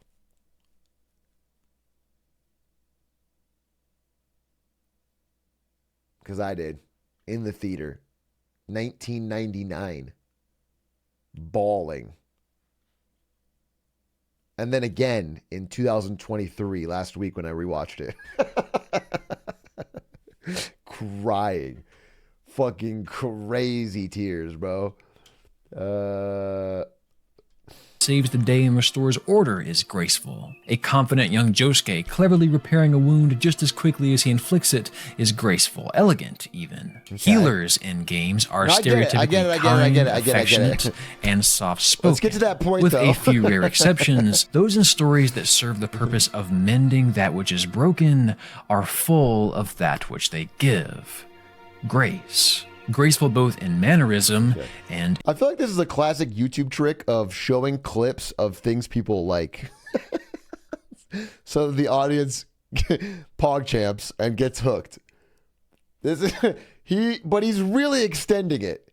He's really extending it to put like every iconic anime clip and shit in the beginning so that you're locked in. In practice. When I think of these things, I don't think of the Tasmanian devil tearing into the corpse of a baby kangaroo, and yet ecologists think that devils can heal forests. Not with their glowing blonde locks and a song, no, with their barbarianism. You see, to wildly oversimplify it, there is an imbalance in mainland Australia. Feral cats and foxes run rampant through a lot of the forest area and heavily hunt small mammals like bandicoots, batongs, and potoroos. The problem here is these little manadorks are extremely important for the vegetation. When they forage for food, they spread seeds, fungi, and other organic material into the soil, which means more vegetation, cooler forest floors, and smaller brush fires. If these populations run low, well... It's unprecedented. However, if you have a few devils roll into town, suddenly the cats and foxes back off quite a bit. Having to deal with only devils hunting them means that these small mammals can rebuild vegetation and thrive without over or underpopulating the area. The devils, in theory, can indirectly heal the land. Okay, I got it. This is an example of something called a trophic cascade. It is exactly the same process illustrated in this video you've probably seen before, where introducing wolves into Yellowstone National Park dynamically changed the flow of the rivers. It's a fascinating process, and it goes to show that appearances aren't everything. You may not think of a predator as restorative, just like you may not think of a vacation to a grim, unforgiving, dejecting world where your flaws are repeatedly exposed and you are punished for your mistakes over and over and over again as something that can save you. And yet... Dark Souls came into my life just at the right time, and I would argue minimized the very prevalent... I'm going to say, this might sound crazy. I think the video could have started right here. You may not think of Dark Souls as something that can save you. I think it could have started. I don't think you don't lose anything by the entire risk of relapse that comes from a traumatic experience such as suicide. Dark Souls, on the other hand, makes me feel as though I can accomplish anything with enough effort. Actively trying to get better and have a positive outlook on life was a real struggle for me, and I still struggle with it every day. But the important thing to remember is that you are working on it now. That dark cloud I mentioned earlier, I pretended that it was some crazy Bloodborne boss. And whenever I found myself falling into a dark place, I would picture myself fighting it. It sounds silly, but it's true. And it worked. See, that's crazy to me, though, because if I were to picture depression as a Liza P boss, I would picture myself getting my ass beat. It's like, depression got hands, bro. You want to picture it as like a fucking, you know, the first gym in Pokemon or something. You don't want to pick the hardest game, but I do love the idea that I think I'm constantly chasing this high in different games. Just like a reminder that like you can suck at something, practice, get better, and then do good at it.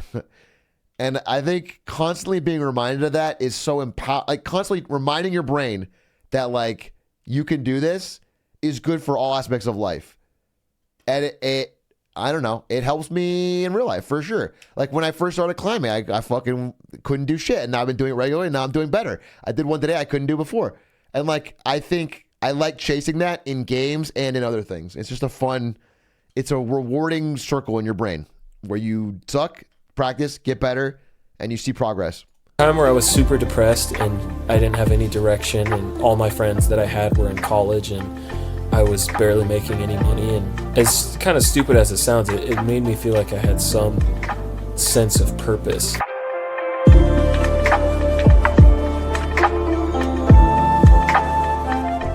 Before 2022, I had never beaten a Souls game, but being a fan of YouTubers long before I was ever a YouTuber myself, I noticed a trend. How Dark Souls helped me cope with suicidal depression, how Dark Souls 2 saved my life, Sekiro saved my life, Dark Souls helps my mental health but I don't know why, how Bloodborne helped with my depression, Dark Souls saved me.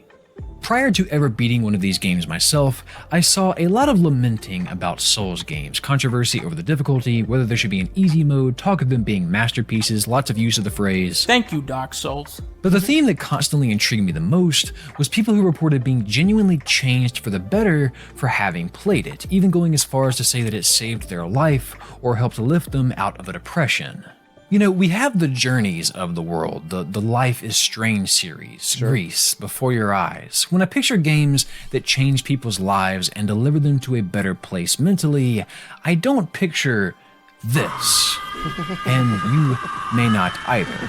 But if you find the right thread in the right back alley online, you'll uncover a shamelessly wholesome circle jerk of folks singing the praises of a Dark Souls or a Sekiro and how it taught them to fight back against their depression. Usually signing off on their story with the phrase, "Don't you dare go hollow." Corny as many admit that it appears, there is something very real here about overcoming the challenges of a Souls game and how it changes people. Never once has a FromSoft game been listed as a nominee for Games for Impact at the Game Awards, and yet, maybe they should be.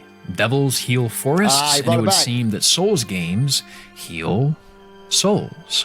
But this isn't just magic or some whimsical poetic sentiment that makes these games affect people in this way. It's a cute metaphor to do the whole devil's art of forests as Dark Souls is the mental health thing, but there is science to trophic cascades and there must be science to what these games do to the human psyche. And there is, quite a bit actually, so to dive into that, let me ask you a question. Do you remember— These games do the opposite for me? Interesting. Yeah, I'm sure it varies. They can be quite frustrating. But I mean, I think a big moment in my life came from trying to play against people in StarCraft. Because there's no shortcut, I mean, to like realizing that you're doing it wrong. There's no real way to, you know, you have to learn how to practice and get better, or you'll just keep losing. And first I was mad about it, and then I thought the game sucked, and then for whatever reason I kept doing it, and then when you finally beat someone you couldn't beat before, it like unlocked my brain that I could do that for almost anything else. I don't know. I think that's cool. I don't know that's fighting depression. It's kind of a different thing. But I found it to be very empowering. I definitely credit that with teaching me more about life than anything else. Remember the first word you learned how to spell? For me, it was red. There was a little song that they taught us to help us get it. I think it went something like this, maybe? I can spell red. And I'll never forget feeling a cascade of relief because as a 4-year-old starting kindergarten, being away from your parents for the first time ever and doing something new and foreign like spelling was terrifying. But knowing I could spell a word was the first confidence boost I think I ever had. Maybe you also felt really good about yourself for spelling that word. Maybe it was something else. For you, it could have been riding your bike without training wheels for the first time. Maybe it was finally beating your brother in Smash. But whatever it was, you suddenly... Yeah, I think he's super spitting now, though, actually. I do think that we... and you might do this in your life. You need small wins. You need small wins to cascade into bigger wins. You can't just go out and bank a big win. And... if Dark Souls helps you get that small win, that's cool. Maybe that's what it was for some people. Yeah, you need something to give you the confidence to keep doing it, and then you get better, and yeah. I think that's huge. And I think a lot of, like, if you see people that are confident, a lot of them are confident because they have cascaded so many wins. The confidence comes from that. You know, they've either, and sometimes it's, I mean, life snowballs, so it can get lucky. You can get lucky at the beginning and it snowballs wins, and then sometimes they're really confident. But like, finding some way to break the cycle and get some small wins and start turning it around is huge. Suddenly felt relief that you could do what you once feared you couldn't. That little boost of confidence we all likely felt as children is something called self-efficacy, our own perception that we can perform a task and achieve desired results. And to be clear, this is very different than self-esteem, which is a broader term largely referring to one's perceived worth. No, this is the feeling when you're getting the hang of something, when you've won a few rounds and feel comfortable with your strategy, when you're nervous to have a conversation with someone but then talking with them comes surprisingly natural, and when you start to get your first FromSoft game. It's the moment when you start to understand when it's best to roll versus when it's best to simply walk or run to avoid attacks. When you realize that you can't button mash, when you start comfortably landing parries, when you realize that patience is everything. Several studies like this 2021 article have found that self-efficacy is negatively associated with a lot of things that I'm sure you're familiar with. Depression, anxiety, worry, even social avoidance. In essence, if you have a higher overall level of self-efficacy, you'll likely experience a lower amount of these other brutal thoughts and... If you know this, Christian Bale actually grinds no-hit Dark Souls every morning, and that's how he gets so confident for his roles. He's actually... yeah, he wakes up and he fucking beasts through the games. And you can see in his body, he's got that laid-back Chad energy that comes from his time. Behaviors. The reverse is also true. Lower levels of self-efficacy are actually predictive of depression and the like. So as you find yourself getting better in these games, it provides a sense of competence and a chance for you to grasp that sensation of feeling sure of yourself once again. You start to feel comfortable with red, or in this case, handling every variety of enemy and environment, and in turn, in a time in your life when a lot of things other than spelling are new, foreign, and terrifying, your self-efficacy rises, and your darker thoughts may become less prevalent. Now, we need to pump the brakes a bit because you could easily say that a lot of games have those "oh, I get it now" moments, right? Most games provide a challenge and all games have to be beat in some way, right? And yet, you don't see many Mario Odyssey helped me overcome depression videos despite how brilliant that game was. That game's great. What is it about Miyazaki's works specifically that bring people to an unapologetically reflective place? To answer that, let me ask you another question. You got an answer, but my answer for something like that is that, you know, life's got hands. I keep using that a lot today. And most games are nowhere near the difficulty of anything you do in real life. But because this game is a baby version of that, I mean, Dark Souls games aren't as hard as, like, I don't know, learning a sport or learning a skill or talking to unfamiliar people or whatever, but they're hard, and so they don't give it to you, and then you beat it and you feel like you can do something that you couldn't do when you started, which I think that's the main thing. It's like, I think a lot of people are really afraid to fail. They're really, really afraid of trying something they're not good at, and they'll look bad at it, and everyone's going to be either laugh at them or just think they're bad or think they're a bad person or whatever. They're just afraid. They're just really afraid to try something new because they're not good at it, and they know they're not going to be good at it. And I think it's a really cool thing to learn that, like, that's very, very normal, and you have the capability to overcome it. And Dark Souls games are good at teaching you that. Close your eyes and take yourself back to school learning to read, and then maybe fast forward 14 years or so. Maybe you're really there now and this will be easy for you, but imagine you've just... So would it be healthy if kids are required to be Dark Souls to graduate? I mean, a lot of kids learn this from sports, but nobody plays sports anymore. The ratio of people playing sports is way down. So, you know, you gotta learn it some way. But also, I mean, I played sports. I did soccer, and then I did track, and it's like, some of that stuff is like physical, so like, you know, the way your genetics or where you're born, in a way that Dark Souls games aren't, or like games aren't. And then also there's like the dynamics of social dynamics and people on the team and who's popular on the team and how you fit in with the group. And, you know, you're not the star of your soccer team. You're not fucking Messi. You know what I'm saying? You have to fucking play with the team on a fucking level. So it's different. Just got your exam grade back and you are less than pleased with it. Do you feel upset that you didn't study enough and that you should have done a better job preparing? Or that the test just wasn't written well and that no amount of studying would have helped, the subject matter was just too much for one exam, this class is just too hard, or you just had bad luck? Obviously, it depends on the exam, but what we're talking about here are attributions, Johns, as some of you might call them. Your explanation for your bad performance here. Do get to go head to head, please.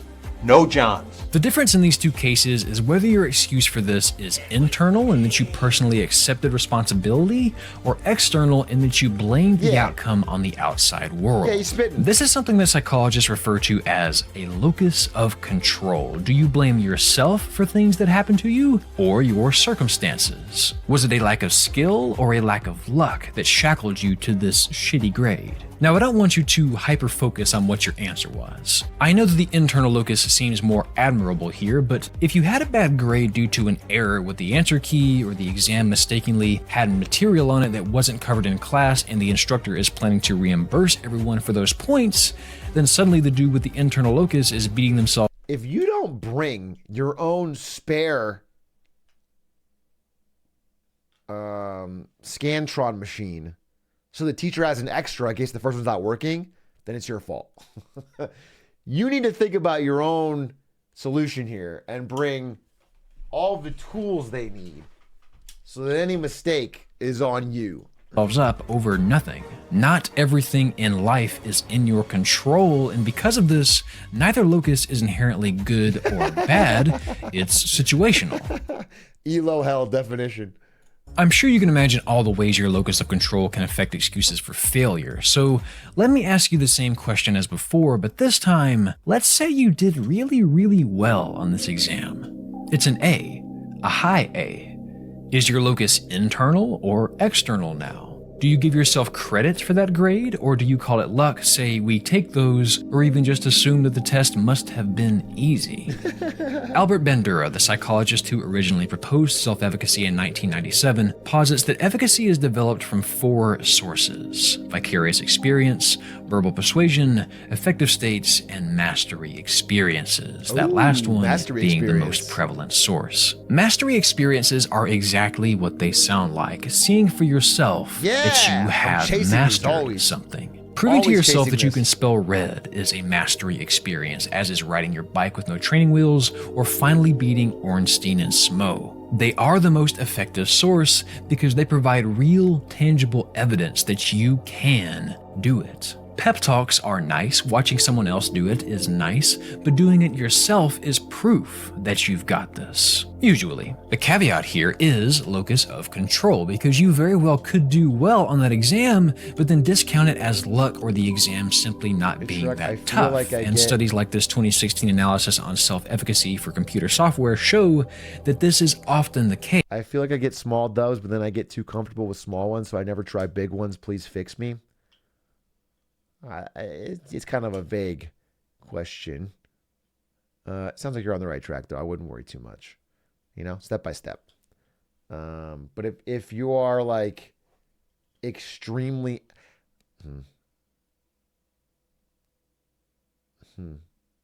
I guess, yeah.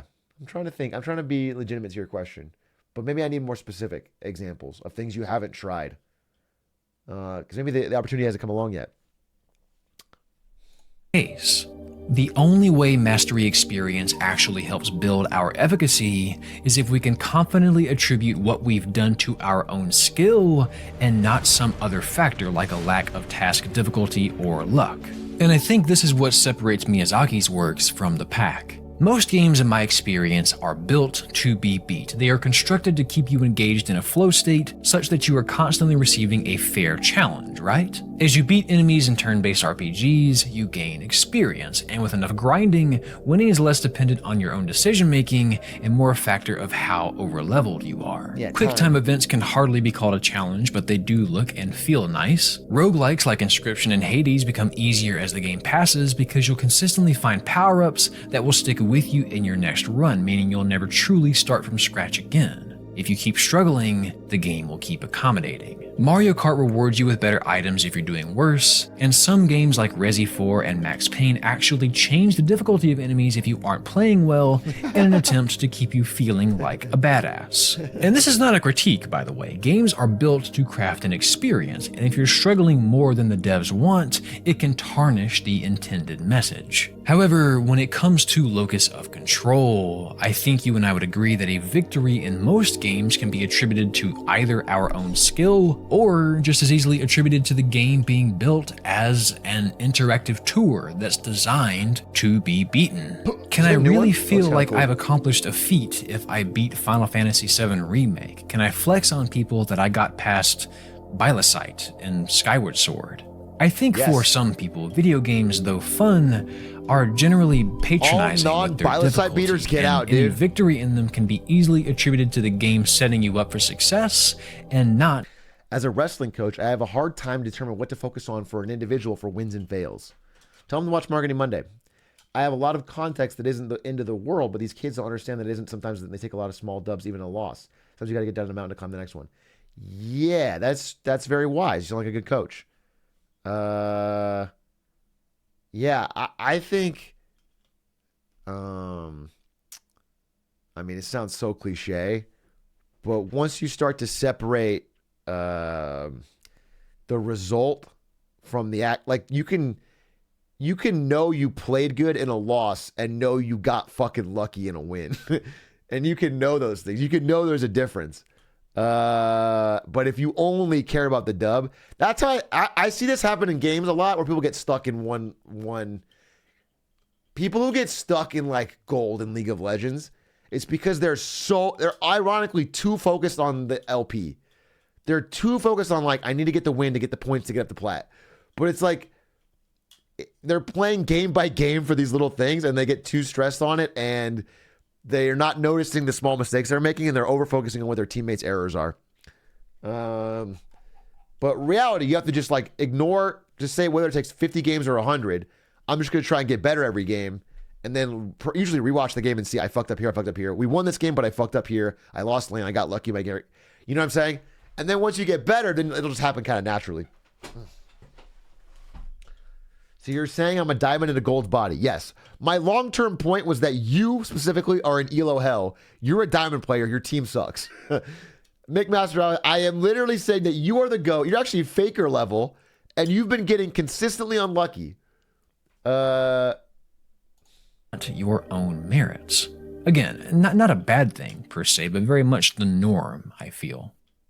Souls games, however, are quite different. There is no in-game reward for failure here. There are upgradable equipment and levels, but easily the biggest determining factor is your performance. There is no luck, there are no reverse feedback loops or pity items, there are no dynamic difficulty adjustments, there is no easy mode. If most games I think this is way more true for Sekiro than Elden Ring. Elden Ring has a lot of ways. If you want to make it easier, you can, which is not a problem. But I'm just saying I think Sekiro is like the perfect example of like, it's pretty on rails. You got to learn it or you don't. Games are built to be beaten. FromSoft games are built to make you quit. Your Zeldas, your Arkhams, your Tsushimas, they all provide an adventure, but these games provide a provocation. They insist that they can't be bested, and they dare you to try and prove them wrong. Every enemy is a threat. There is no ego fodder here. Damage is never neglectable. Nothing is ever certain, and this series will embarrass you just as early and often as some others will coddle you. Sometimes bosses are every nightmare you've ever had, minced, sauteed, and served to you in disgusting steaming heaps, and other times they are every bit as ferocious as they are regal. The terrain is often breathtaking both in its semblance and in its treachery. There is a boss in Bloodborne literally called amygdala, which is the part of your brain that processes fear and aggression. That's a cool and because of all boss. this, if you've ever beaten one of these games, you'll know that it wasn't because you deserved it, it's because you damn well earned it. There is absolutely no way to flunk your way through Souls games, and because of this, there is no way to have an external attribution for them.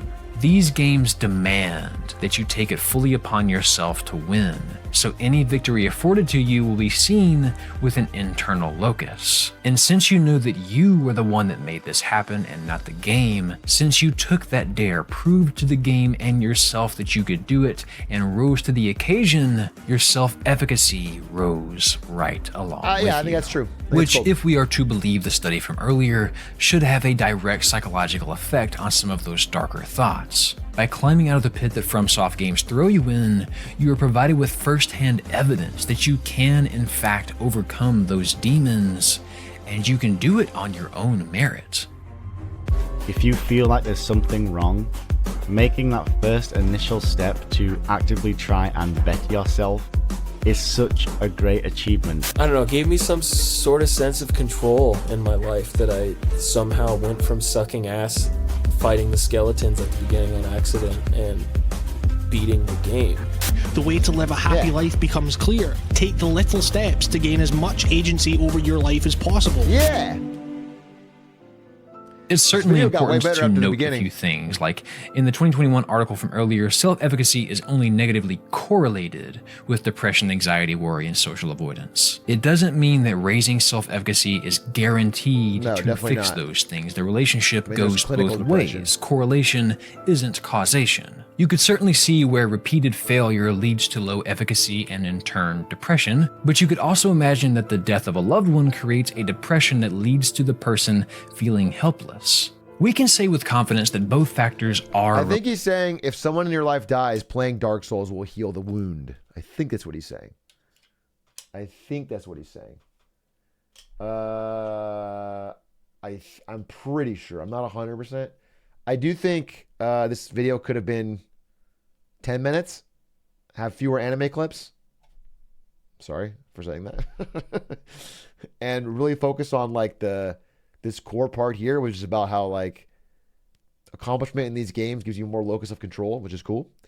But I'm interested. Related in an inverse manner, but while it may help, beating Bloodborne won't necessarily bring you out of that dark place. These games aren't for everyone, and even if it is for you, it may not be everything you need. But I think the reason this series does change so many people is because in a lot of cases, that boost to self-efficacy has a very real, palpable effect on anxiety and the like. I'm stressed about dealing with. I think what's cool about it is, unlike many other things in life where you can accomplish a goal and feel good about yourself, Dark Souls and Elden Ring and things like that are private. They are single player and they are private, and no one can judge you and see you start up and play it. And you can go into it with no fear. And when you fail, no one sees you fail on your own, except for at least to play on stream. unless you fucking stream to 3,000 people. But for a lot of people, this could be their first chance to, like, you know, overcome that fear of trying something they suck at and being seen sucking at it. You can just play it, and then, like, if you lose, you look around, no one saw you, you can try again and do it until you get better and then get that first step, which is cool. With people at work and my heavy course load at school, but after beating Artorias, after beating the demon of hatred, after finally getting past Margit, maybe it's not too much for me to handle.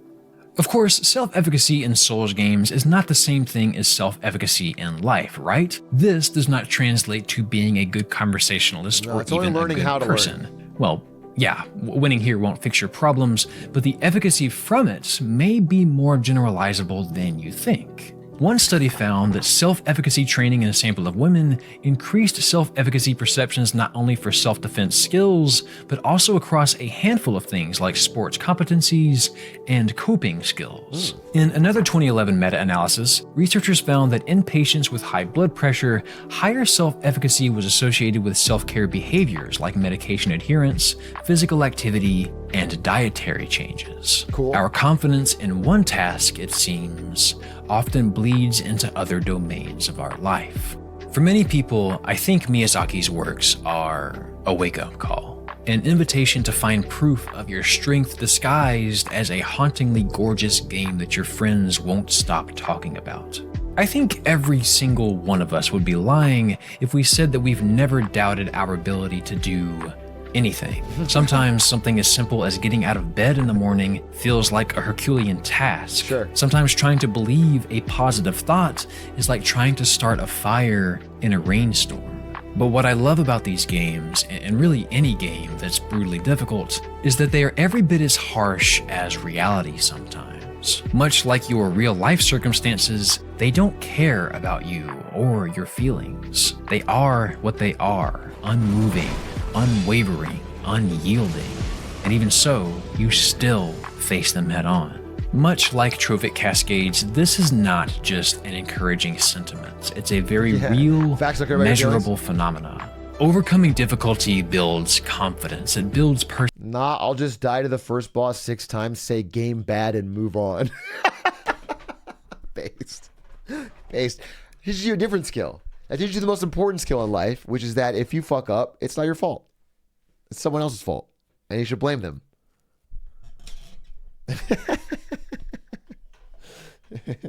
Know when to walk away. The most important lesson is to give up.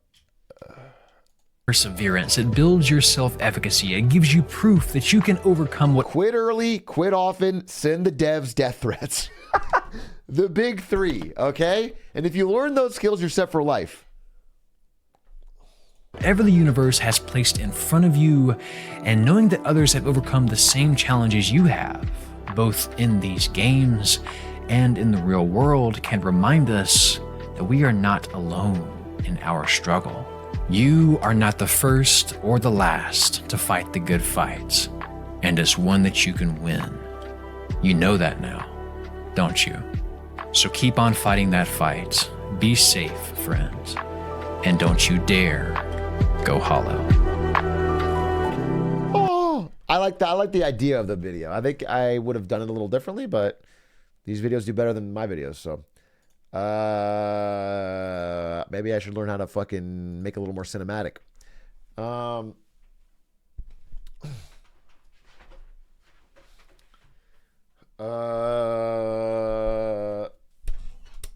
10:54, probably the end of the night.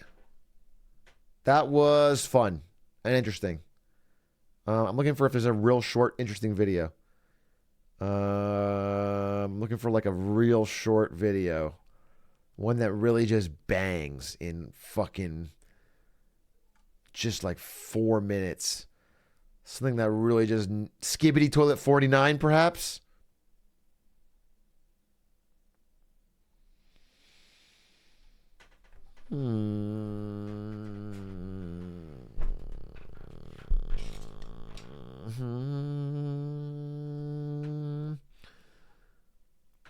Nah. No, I'm going to end. I'll be back tomorrow. I'm streaming tomorrow, so I'm going to go spend time with Ari. Chat, Sevens, good night. Thank you for watching. Fun stream today. I really enjoyed it. And I will see you tomorrow, 7:30, for a double feature of House. It'll be magical. It'll be the finale of the season and be fun. So good night, good luck, Godspeed. Have a good one. And that's it. Bye.